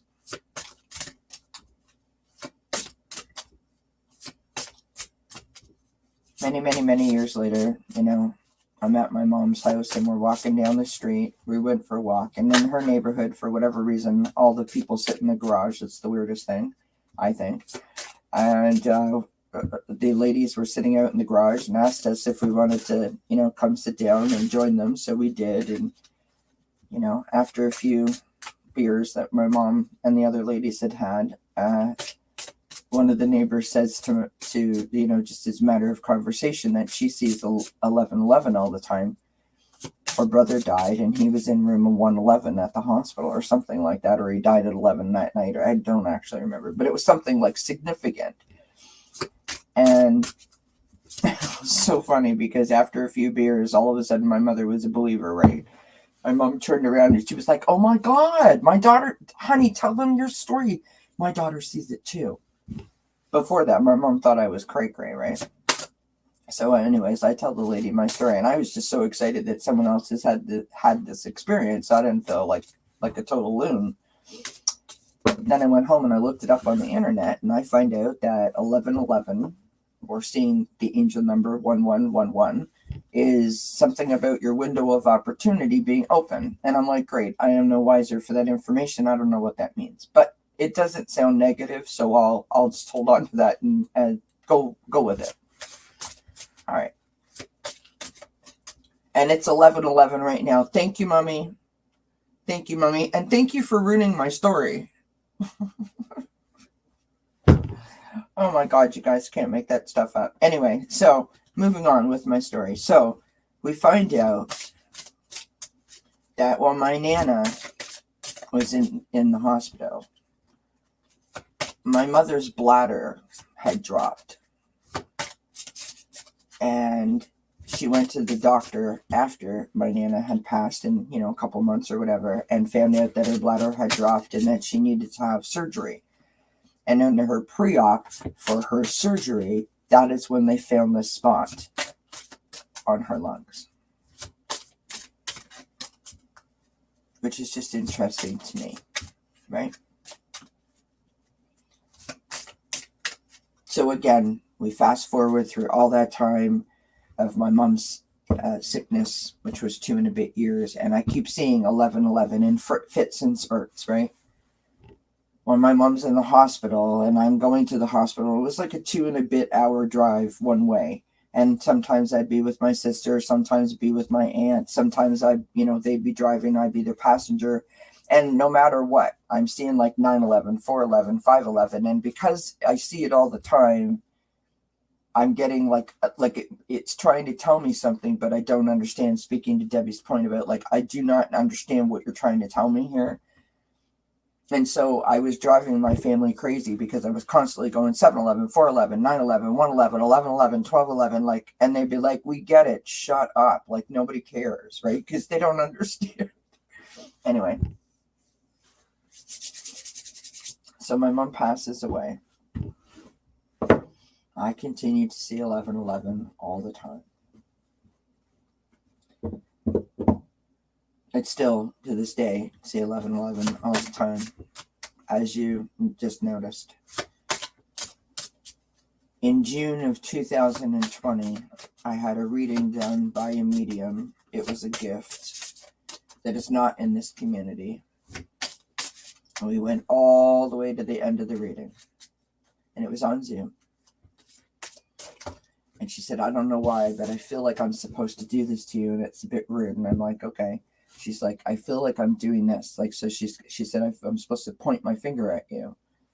And I was like, okay. So she's sitting there doing that. And this is what she says.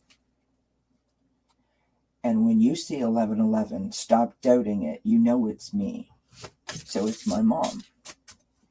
That was my message. When I see 11:11, don't doubt that it's my mom. So from that moment forward, every time I see 11:11 or 1:11, I say, thank you, Mommy, I love you, and I miss you. And here is the final bit of the story. The reason why I had that reading is because we were embroiled in a bit of a legal battle. We were trying to get my mother's ashes released so that we could finally, after 9 years, carry out her dying wish, which was to be, laid to rest at a particular cemetery. And so that's why I had that reading. In July of 21, we finally had the opportunity to carry out my mother's wish. And I sat there the night before. It was just very private. My sister and I, her 2 children, and her 2 husbands. And I sat there the night before because I wanted to say something. Hi, Sharon Sipe. How are you, my friend? Thank you for being here. It's so nice to see you. And I'm not sure why I decided to go with a time frame. But for me, it was all about the amount of time that we had to wait to fulfill this wish, and how much time I fought my anxieties about all of this, right? So I started off my little blurb with how many days we had waited. And then I said how many years we waited.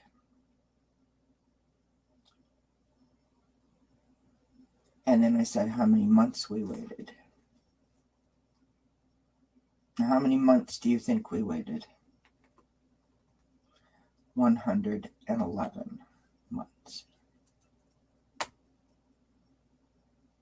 111 months.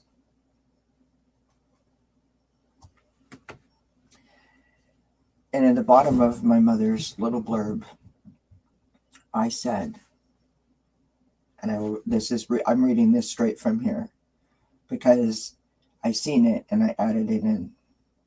Thank you for the 1111 and the 111 messages last night, meaning while I was writing that.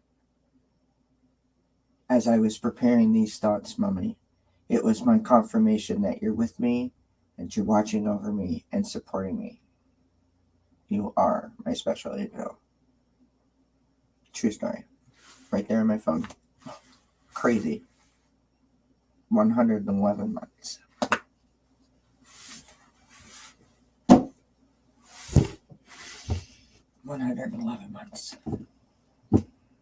That is my 111 story. So I feel like, I don't want to say like I feel like I own 111 because that sounds a little ridiculous, but I definitely have a strong affiliation with 111 and 1111. And that's the reason. And so every time I see 1111, I continue to say, thank you, Mummy. I love you and I miss you. MK Karen, I don't blame you, kids. I know it's true. I know it happened because it happened to me, but I can't believe it either. You know what's really, really cool now? So I said that at the thing, right? And my one of my nieces now sees 1111 all the time, and she sends me messages, and she's like, "It's 1111, Auntie Kelly."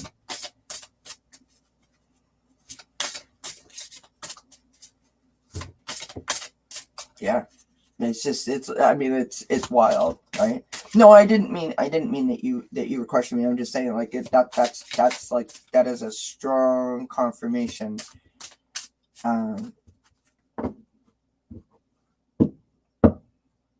Yeah, it is. It is very, very special.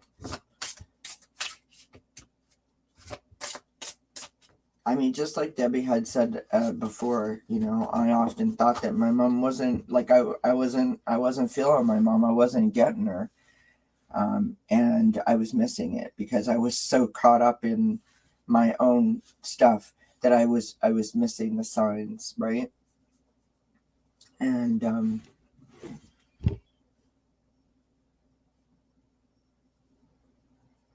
because when you hear the word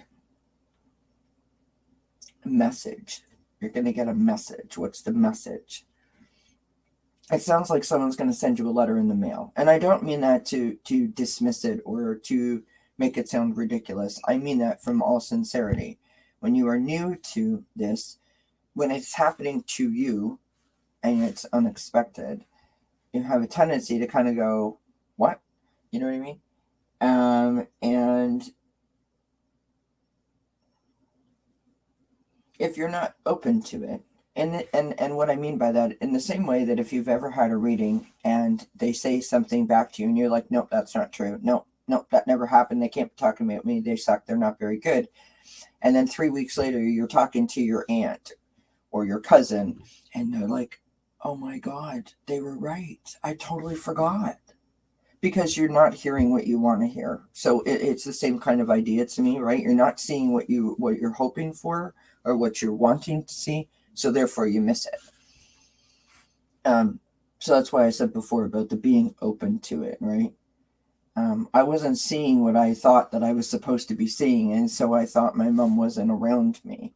But that's because I wasn't recognizing it, because I was too busy being all caught up in my own head.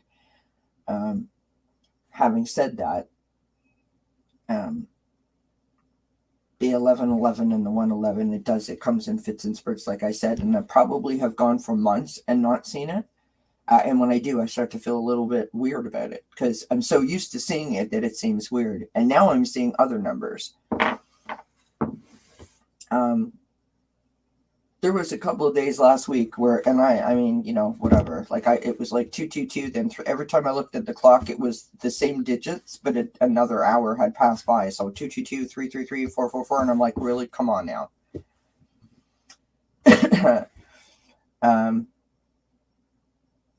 I would say the number that I see the most often, besides 1.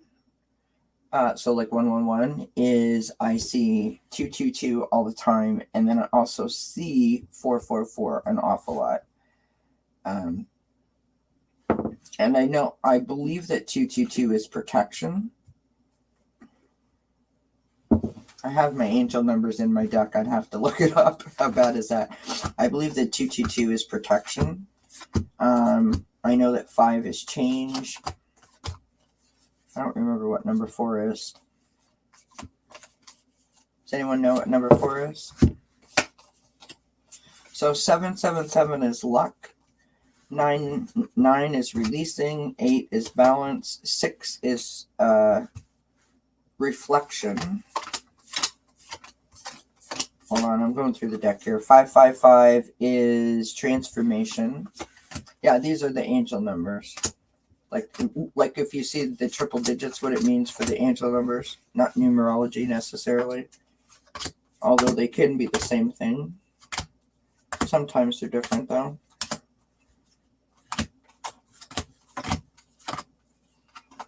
Right, of course these numbers will be nowhere near where I need to be. Oh my gosh, really? Hold please, technical difficulties. Okay, so 333 is support, that you're being guided on your journey.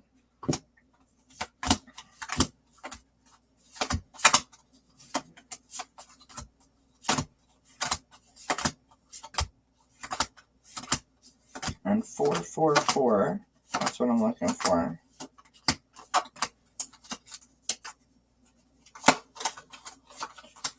Two. Right at the end, folks. Okay, so 000 is new beginnings, that you're on the right path. It's a fresh start, and you're being guided with divine guidance, or being divinely guided.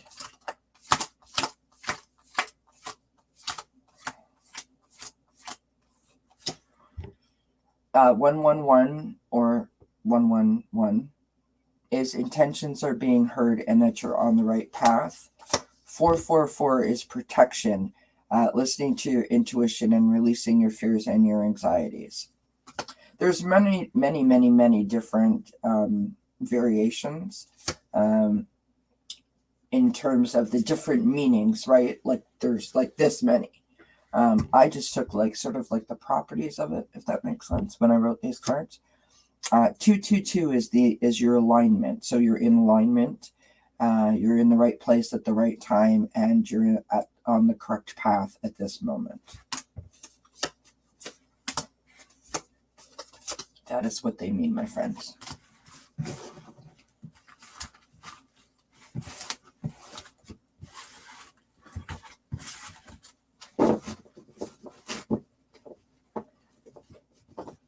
I don't know about you guys, but when you get a message like that, it just makes you feel good, right? Just makes you feel good.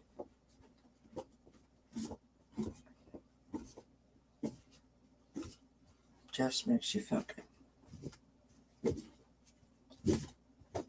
And so what they say to do, and I don't know that I did this up until recently, that I try to remember what was I just doing, or what was I just thinking about before I seen that number. that's just like a new thing that I'm trying to be conscious of when I see the numbers, because before that I didn't understand the significance of what I was seeing, if that makes sense. I didn't realize that that was a message. Just like I didn't necessarily know that a dime or whatever like was a message. I just thought it was something that, you know, was a quinky dink. Do you understand what I mean? So now that I'm open to that, and have a better understanding of it, now when I see the number, I try to think about, what was I thinking about, you know, prior to that? What was I doing prior to that? What was going through my head? Sometimes it's easy to do, sometimes not. And then I can, you know, write it down and sort of go from there.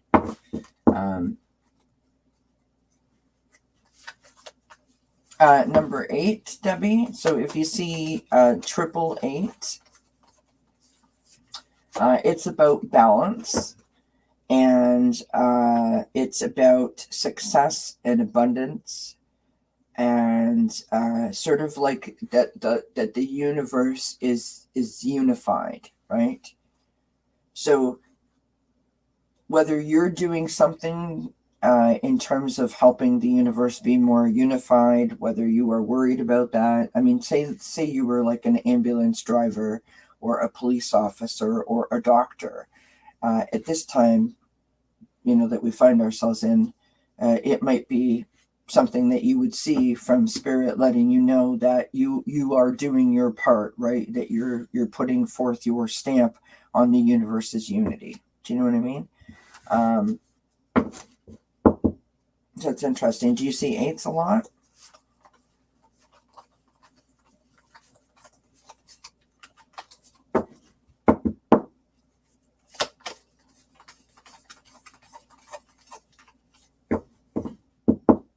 Yeah. Oh, cool. Yeah, you just have to be open to it, and you know, if you're comfortable, like if you feel like you're not going to be freaked out by it, if there's a particular person, so let's say that this is my mom, right? And I would say, Mommy, if you're listening, can you just let me know that you're okay? Send me a message. Now, if you're standing there and you say it, don't literally expect it to happen like that, because chances are it's probably not going to. But send it out, and then be on the lookout for something as simple as you find a dime, you find a penny, a song comes on the radio that reminds you of your mom. Maybe you smell your mom's perfume. Maybe you see a particular bird. Maybe you see a butterfly that, you know, that keeps flying around you. Those kinds of things. So, right. Hi, Vivian. How are you? Yeah, don't be freaked out, love. Honestly, don't be freaked out. And if you're not, if you are freaked out about it, look at that, 11 people in the chat now. It never gets old, friends. If you are freaked out by it, ask yourself why, right? And I think I know exactly what you mean, but I'm only saying that to you to help you to relax a little bit and not be freaked out by it. MK Karen says, my daughter was born on 6/15/88 and married on 8/8/15. Thought there might be some significance. Absolutely. So in numerology, what you do with birthdays is you reduce it down to one digit. So you take the year, so 1988. So 1 plus 9 is 10, plus 8 is 18, plus 8 is 26, right? Take the 26 and reduce it down to one number. So 2 plus 6 is 8. Right? Then you take her month of her birth, which is 6, and then her date is 15, so you reduce that to a single digit, so that's 6. So now you've got 6, 6, and 8. So 6 plus 6 is 12, plus 8 is 20, so that's 2 plus 0, so she's a life path 2. Right? That's how you do the numerology for your birth. Now, the only time that you don't reduce a number is if you have a master number in your birthday. And if you're a master number, you have an 11, a 22, and there's a whole debate about 33s that we won't get into. But if you have a master number in your birthday of 11 or 22, then you don't reduce it. So for me, my birthday is an 11. Go figure, right? And so I have a master number in my birthday, and I actually am a life path number 22. So you can have a master number, life path number. But oh, you haven't? Yeah, it's so there's a lot of misconceptions about numerology. First of all, and I actually, it's funny that you guys that we're talking about this, because I actually thought of doing a thing on numerology for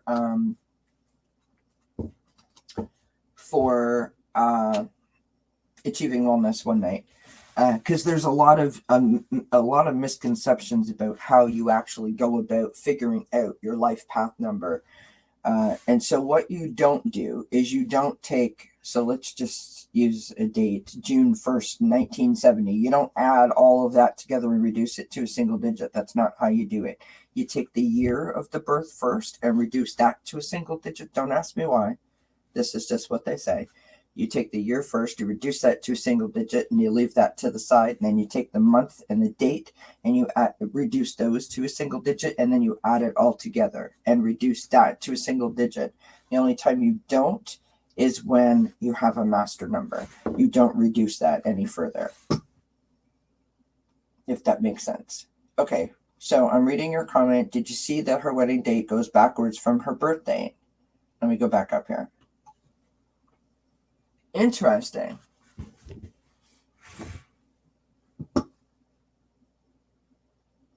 So you know what I would say to you, MK Karen, is that, I mean, those dates, I mean, are significant because there are synchronicities in them. And so I would say to you, you might see, or your daughter might see 888 a lot, right?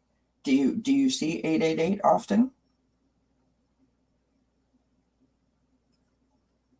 Or a combination of, like, you know, like 88 or not 88, obviously I just said that, or like 15 or something like that. Like, do you see any other synchronicities?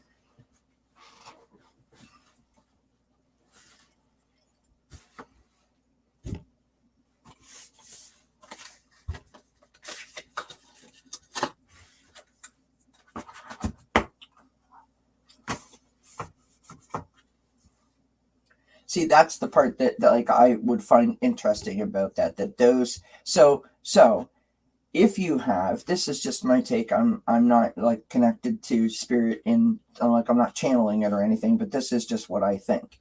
So if you have someone that has crossed over that is important to you, and those are the dates of significant things that have happened in your daughter's life, right?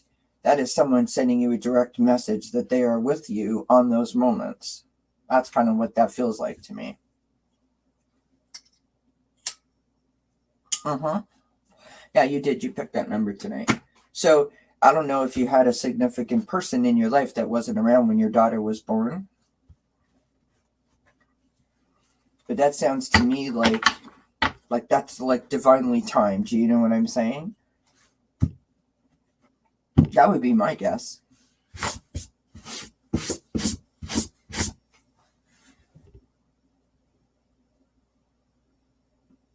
That would be my guess for sure.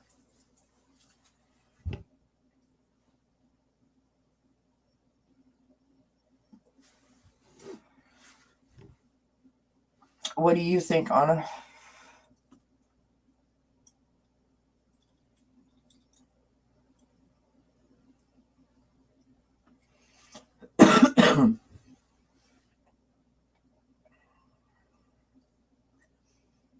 It is kind of interesting about the 8, Anna, because I mean, if you turn the 8 on its side, it is an infinity symbol, right? Which,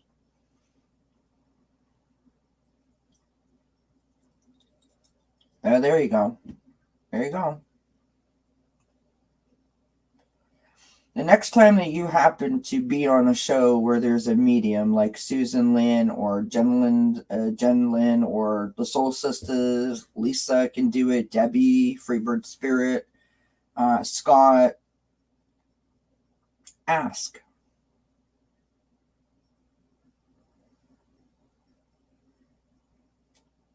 Ask if the message or the numbers of, like you see 888 all the time, who is that message coming from?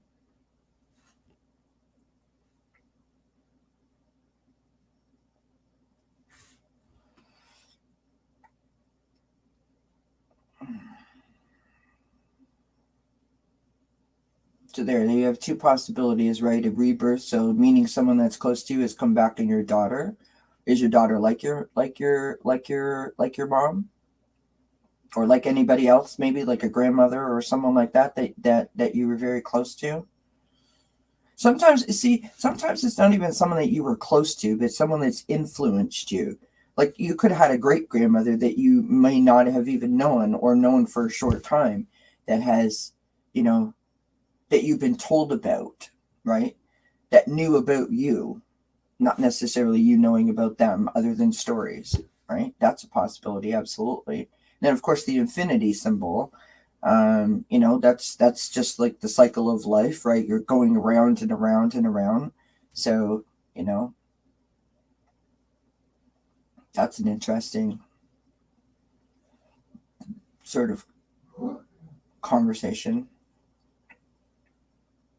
There you go. Sorry.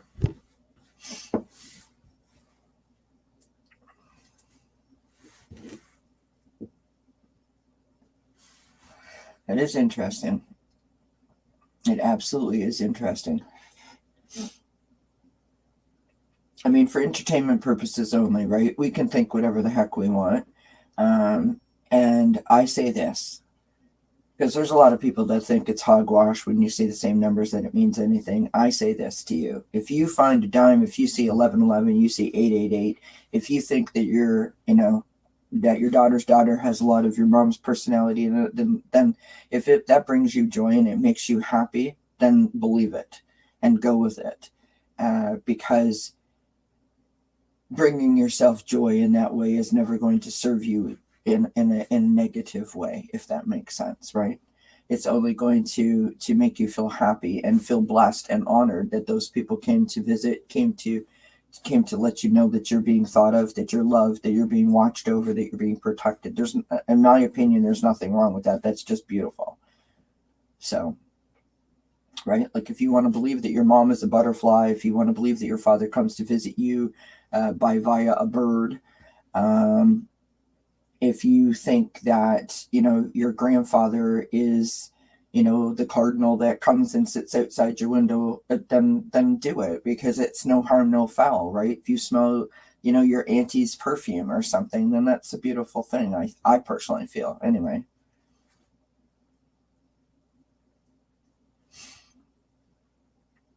Right? Just makes me feel good. Like I told this funny story. I think I mentioned it earlier. I had a funny story about a blue jay. So my father, in some odd way, has an affiliation with the Toronto Blue Jays, like the Blue Jay baseball team. And just really, really quickly, here's another story, which, I don't know if y'all heard this one or not, so I apologize if I'm repeating myself. But my uncle, my dad's brother, is the godfather to a former Blue Jays children. And so my uncle is connected to a member of the Blue Jays. And so because that former member comes to town every once in a while, my dad and my uncle would hang out with some of the current, like not current meaning right now, but current back in the day Blue Jays, right? When they would do like their charity work, and they would play golf. And so my dad would go, my uncle would go, the former player and some new players. And that's how it all like sort of unfolds, right? And so this particular person that my uncle is the godfather of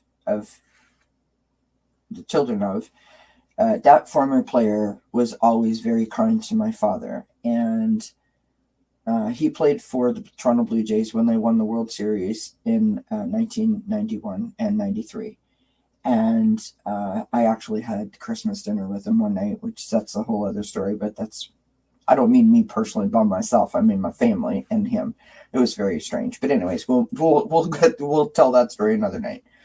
So, when my father was really, really sick, this particular individual sent my father a Blue Jays hat that he signed. It was one of his hats, like his own hat. And my dad used to wear it all the time, right? My dad hadn't hung out with him in years, really. But it was just a way for that person to say, like, I care about you, right? Which was really cool to my dad. And when my dad passed away, 4 days later, one of their younger brothers died. So my dad died on Friday and my uncle died on Monday. And a year later, they had a celebration of life.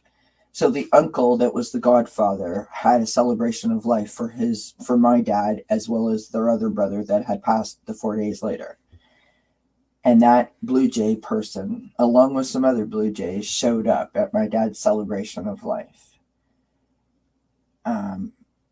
And we told him, or told them, how much my father really appreciated, what they did for him. And so last year, I'm sitting out in my backyard, and we had just redone the backyard. Built a lovely planter bed thing and put up like blocks and stones, and I put new flowers in, and I have my little water fountain going, and there's a bird bath out there. And this Blue Jay was huge, like big, like honestly, like the size of the plant, like it was big. And I was sitting out there, and it came and it sat on the side of the. Hi, Jano. How are you, love? Thank you for being here. This Blue Jay came and sat on the water fountain, like on the top of it, and just kind of looked at me. And I was like, okay, that's weird. And I don't even know why I noticed it. It was just weird. Right? Can't explain it. It was just weird. He was like looking right at me. And he was trying to figure out how to get into the water fountain without like drowning, and he couldn't do it because it like flows into different sections. So then he flew into the bird bath. Bird bath is really shallow, and he's really big, and he's trying to stick his head in the water. I was in hysterics. I was laughing the whole time because the bird is like trying to be noticed. So eventually he does a face plant, gets his head all wet, and he pops his head up like this, and he shakes all the water off. And honestly, this went on for like 20 minutes. He just sat there and continued to like entertain me and stare at me. Like look at me right in the face. He wasn't nervous. He wasn't budging. And there was something about the way that he was doing it that I was like, you little show off. And I literally was like, I know that's my dad. Like, I know it is. Now, whether people think I'm crazy or they don't is irrelevant. That's not my point. My point is that bird came out of nowhere. I've never seen it again. And it played with me for a little while. And it made me believe that it was my dad. And so that's my affiliation with Blue Jays. But anyways, yeah, I literally thought that was my dad. So now every time I see a Blue Jay, I'm like, okay, that's my daddy. Doesn't hurt. There's no harm in that, right?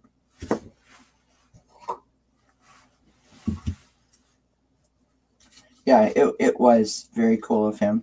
So the Blue Jay that I'm talking about, in case anyone cares to know, is Kelly Gruber.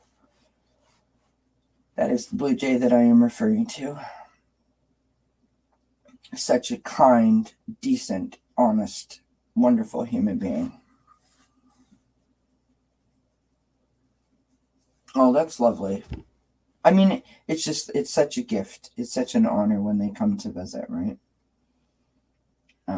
Yeah, so the Blue Jay that I'm referring to, the Toronto Blue Jay, is Kelly Gruber. And and he was so kind to my dad. My dad absolutely adored him, and he was just the sweetest thing to my dad. So last night I was on Ron's show. Yes, I think so too, MK Karen. Last night I was on Ron's show. It was his year's celebration. And he invited me on for that. And there was a few people on. I don't mean I was the only one on there. But I got out my dad's lookbook that my sister made for us. Because the reason why I brought this out is because Ron looks an awful lot like my dad when my dad was younger. So that's why I brought it out. But since I have it sitting here, I want to show you something.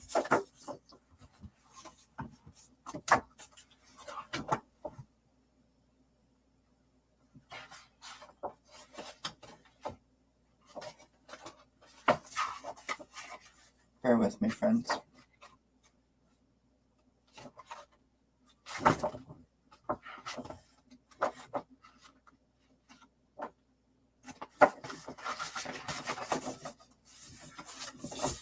So this is my parents. When they were 17, I think. That's my mom and my dad.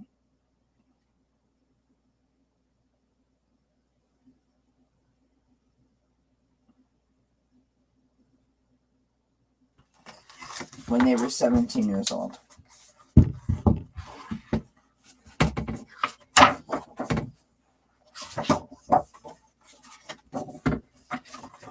Bear with me.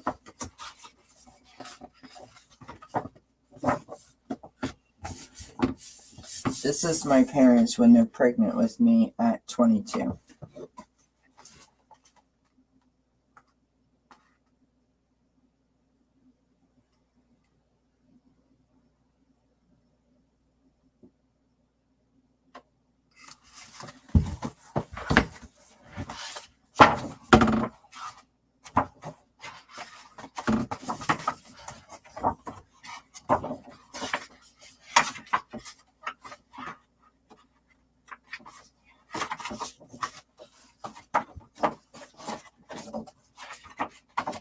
This is my parents in 1979, 1980, 1979, 78, somewhere around that time frame. That's my mom and dad.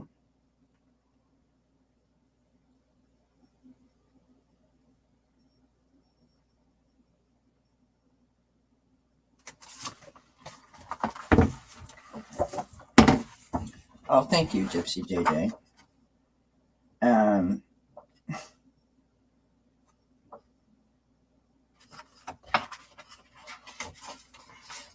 So here's a picture of me and my daddy. And I adore this picture. I'm like 4 in that photo. It's me and my daddy. Notice I still have the same cheeks.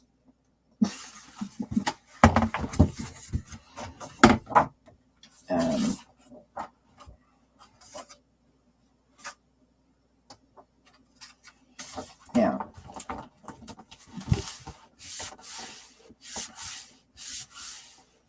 I don't often show this picture to anybody, but it is in the lookbook. This is from my first wedding.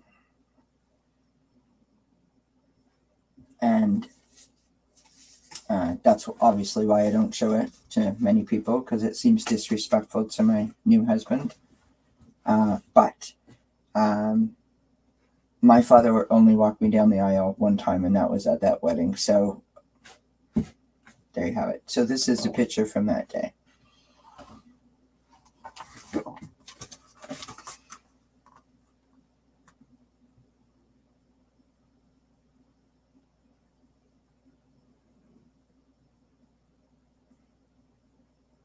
That's 1991.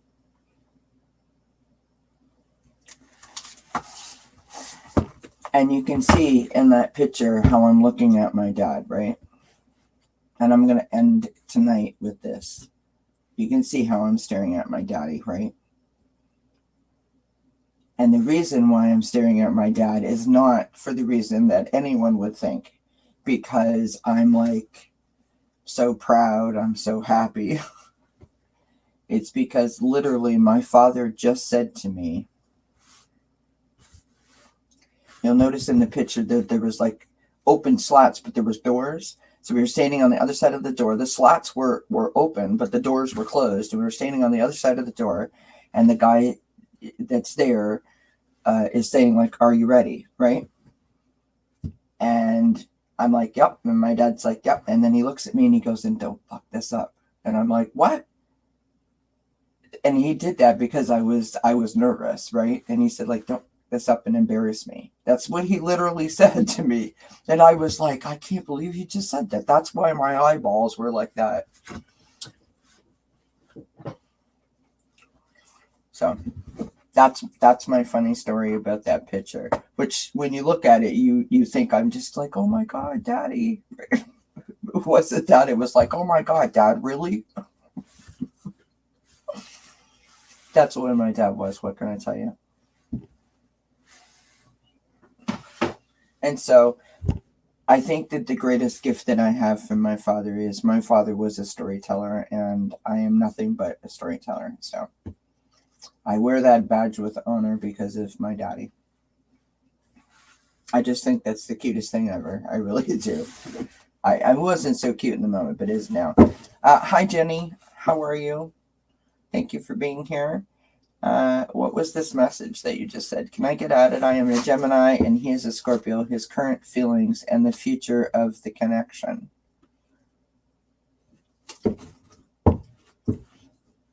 Can you don't have to give me a name, Jenny, but if you could just give me like an initial. So that I can ask. I'll pull a card or a few.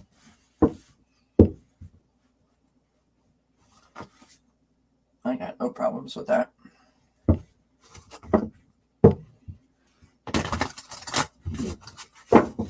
Good night, Janet P. Many, many blessings, my friend. Thank you for being here. I hope you have a great night. Good sleep. Sweet dreams, of course. All right. All right, Anna, thank you for being here. Sweet dreams, my friend. Appreciate you.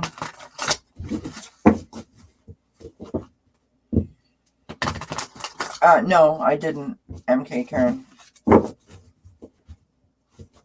I've always had, like, I don't know how to explain this. I've always had a feeling like when other people, like, I know when something's not right. I know when something's wrong.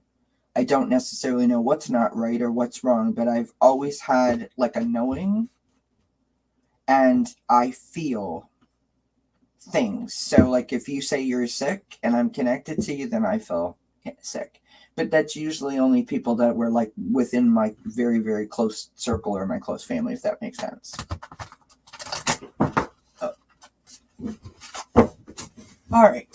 So, Alex, okay. Hold on one second. Let me just scroll up and get your question here. So, his current feelings and the future of the connection. Okay, so how does Alex feel about Jenny? All right, angels and sisters and spirit guides are highest good. How does Alex feel about Jenny? What is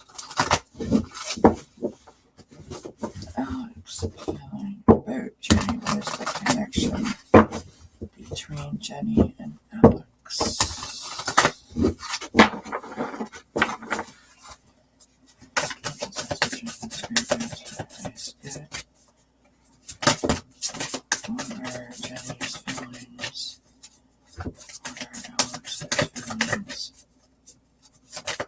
is the future of their connection, please?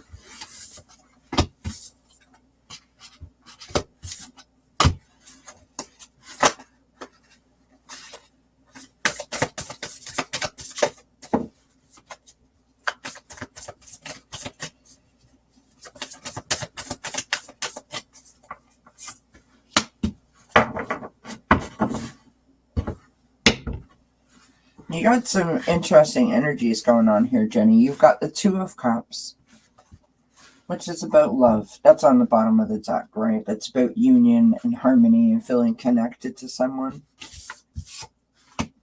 When I first started shuffling the cards, I had 3 cards fall out right away. You had the Knight of Wands.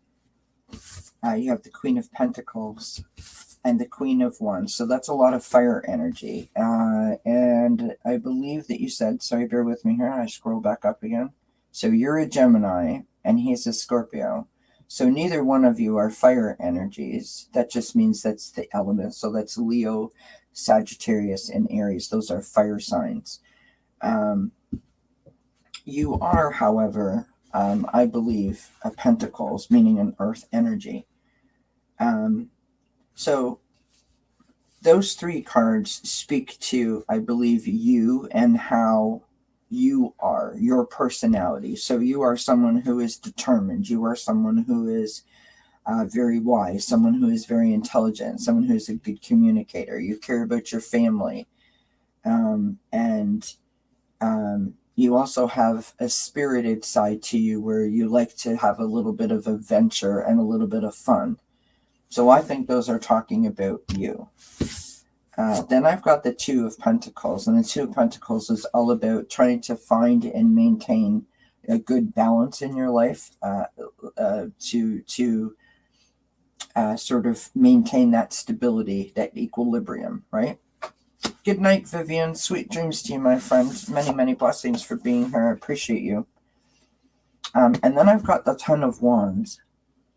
Well, the Ten of Wands is an interesting card because it can mean several different things. I think what this is telling you, it can mean like you're walking away from something, that you're leaving something behind. It can also mean that you are moving on to bigger and better things, which is, you know, kind of the not at all the same thing as the first part that I mentioned in terms of walking away from something. I think that, and the reason why I say this is because of this balance card, that this is either telling you that this is an opportunity for you to free yourself from some heavy burdens. So like overthinking, there's a lot of pressure on you right now, or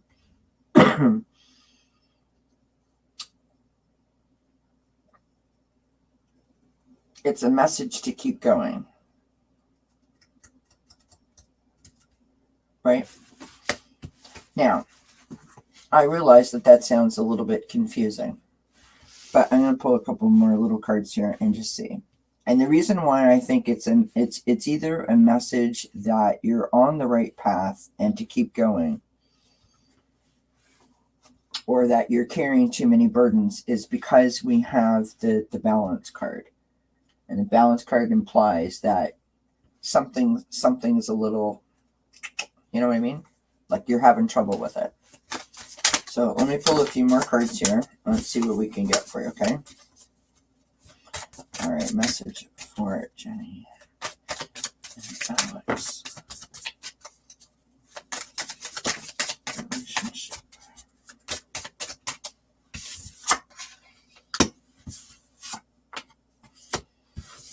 Interesting. All right, can I have one more card, please?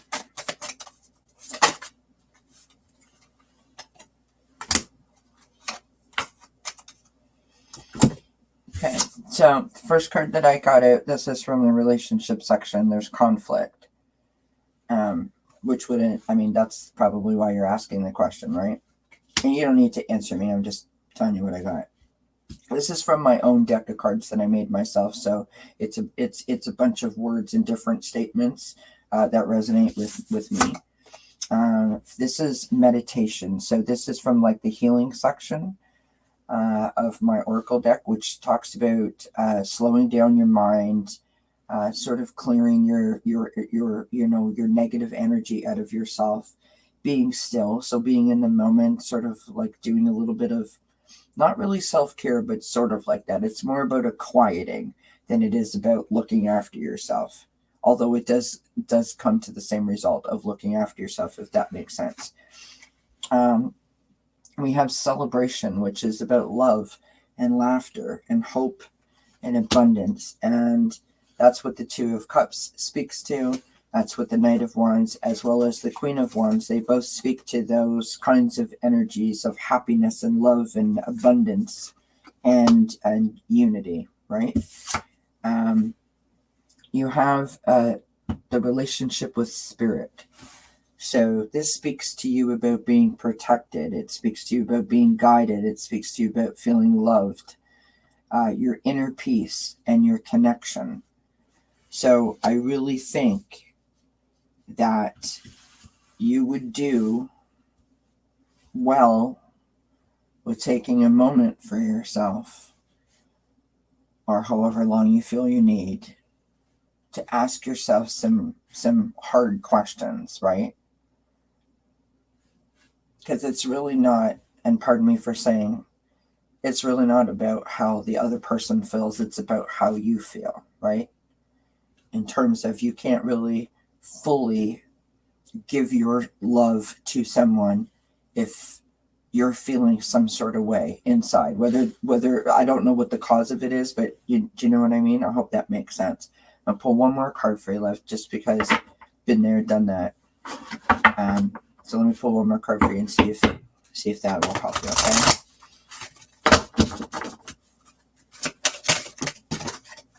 Wow. Cards are flying.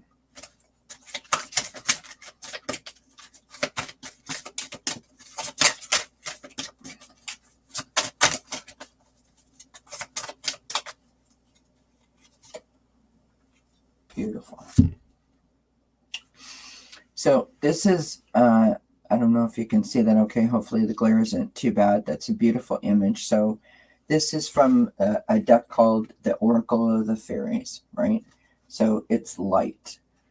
And the message on the card reads, the Fairy Queen of Light comes to shed love and light onto your current situation, and to remind you that light can penetrate the darkness. So, exactly what I was just saying. Take a moment, take a step back. Remind yourself of what you want, who you are, and what makes Jenny happy. Right? Just sort of hit the pause button for a couple of minutes, for maybe a couple of days, right? Just take a breath. Just try to rebalance yourself, gain some clarity. And maybe this situation will become more clear to you because you're looking at it from a new perspective. That's what I hope. I hope that helps, my love. Many blessings to you.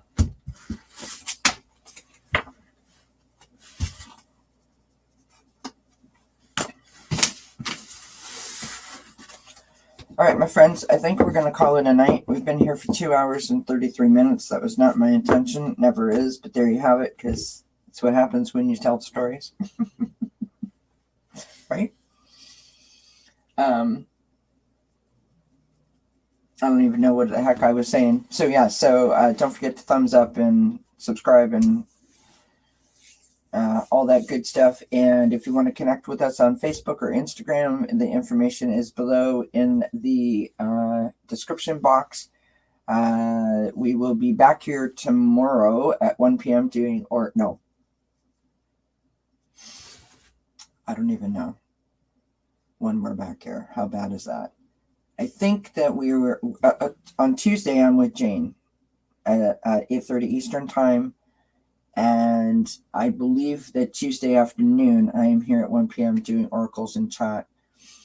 And well, hold on, Kaz. I'll pull a card for you, love. And Wednesday night, don't forget, Achieving Wellness is not on this channel. It is on Heart and Soul Connected, 6:30 p.m. Eastern. Myself, Adrian from Red Lentil Healing, Sonia Ray Lee, and Ali, of course, from Heart and Soul Connected, will be doing what I'm calling a spiritual lingo roundtable.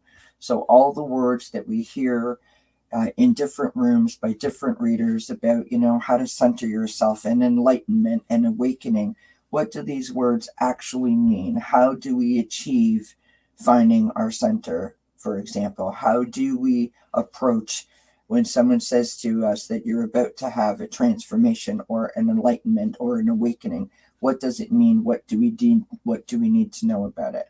I've been working on that since December, and I'm so excited that it's finally come together. So I do hope that you can join us on Heart and Soul Connected, 6:30 p.m. Eastern on Wednesday. It's going to be off the charts. Kaz, pick a number between 1 and 11, my friend, and I will pull a card for you.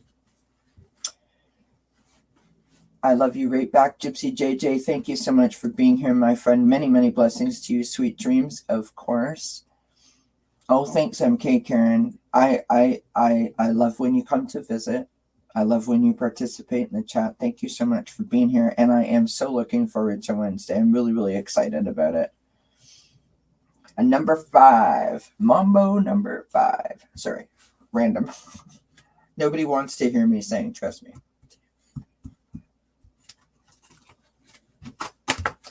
All right. For you, Kaz, we have the Oracle of the Fairies. Let me just shuffle these up for you, love. Excellent. We look forward to it, my friend. We look forward to it.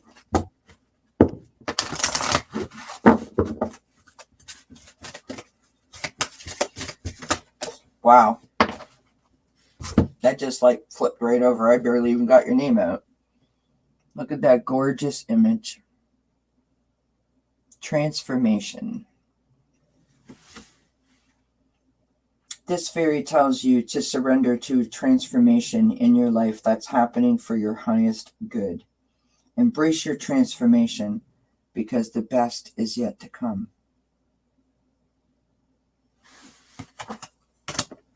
Beautiful. We'll just give you I know, right? That's gorgeous. Absolutely gorgeous. Just to recap, Kaz, real quick for you. We did our Sweet Dreams reading. That took just about an hour. Well, actually about 40 minutes. And really the message was that we have these dueling competing energies, right? It's like the yin and the yang. And I was saying that I keep pulling 2 cards and, I get good and not good. And so the whole point is we need to maintain our balance, continue to stay in our power, and continue to come from a place of love. That was our message, basically. Good night, my friend. Thank you so much for being here, MK Karen. Many, many blessings to you, and of course, sweet dreams, my friend. All right, friends, I will leave it there. Thank you so much for hanging out with me. Thanks for being here. Thank you for all you do, for supporting me, for supporting the channel, and of course, supporting each other in the chat. I always say that you are never alone. When you are in this community, there is always someone to reach out to and someone to reach out their hand to you and support you. Sometimes just saying hello to someone can make all the difference in the world to their day, and it is so, so, so appreciated. I know because I've been there. So thank you for always being there for everyone. Yes, my friend, it absolutely is. So thank you for being here. Just quickly recap, the tarot scopes will be up if I ever get off of here. I will finally get them up and uploaded because it takes a long time.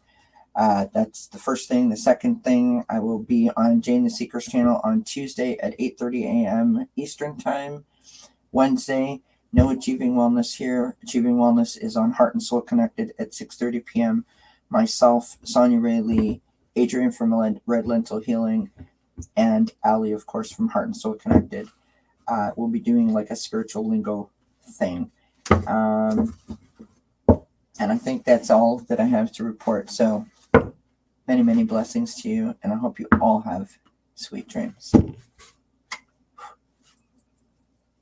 Good night, my friends. We will see you very, very soon. Bye, everybody.